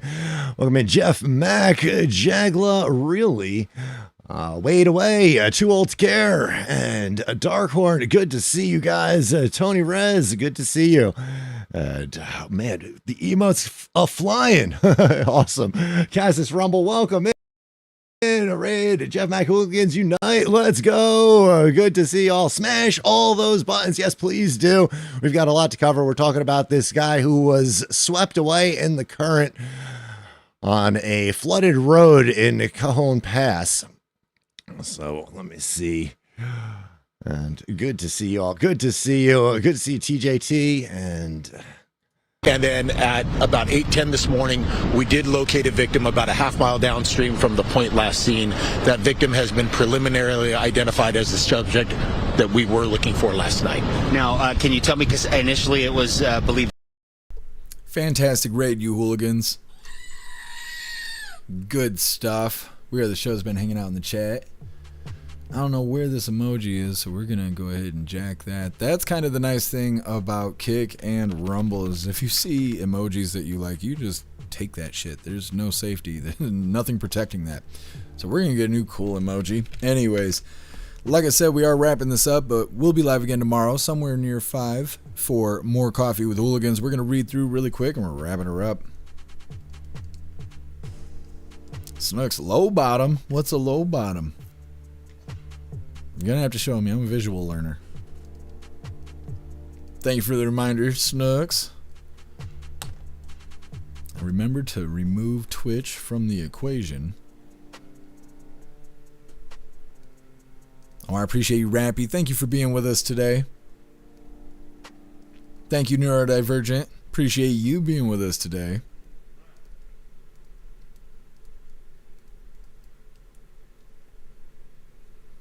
Angry God. I'm not going to be able to read that out loud, but that's hilarious.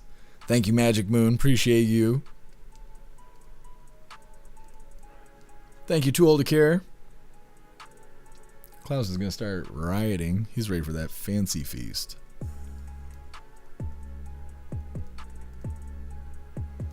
Salty Alien, load up on fats and dairy before you walk into the fire. Yes. I will make sure to go get some stuff to stay cool because that Reaper stuff is no joke. What's up, Hollies? Happy freedom to you. Oh, I believe it. I totally believe it. What do they call that? The greatest game? That doesn't surprise me at all that they were doing that. Maybe that's where the idea came from. What's up, Nevila? Happy freedom to you.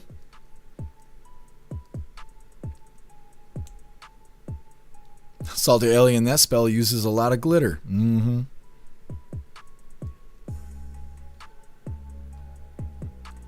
Clicking all the wrong buttons. Appreciate you, Sandra's Library. Thank you for being with us today. All right, it looks like we were good to go. I appreciate all of you guys being here. Thank you for helping me cover the news, and thank you for helping me make the news suck a little less. You guys are fantastic. Go enjoy the rest of your day. Go find yourself some good food, have fun, and be safe. I'm going to try and do the same. I'm going to eat the rest of that roast. That's what I'm about to do. Make your way back to us tomorrow for more Coffee with Hooligans. Huge shout out to everyone that made donations, joined the membership programs, or purchased any merch. I really appreciate all of you hooligans, and I wouldn't be able to do any of this if it wasn't for you. So thank you so much for all your support, and I'll see you on the next live. Until then, stand tall, shine bright, and that's a wrap.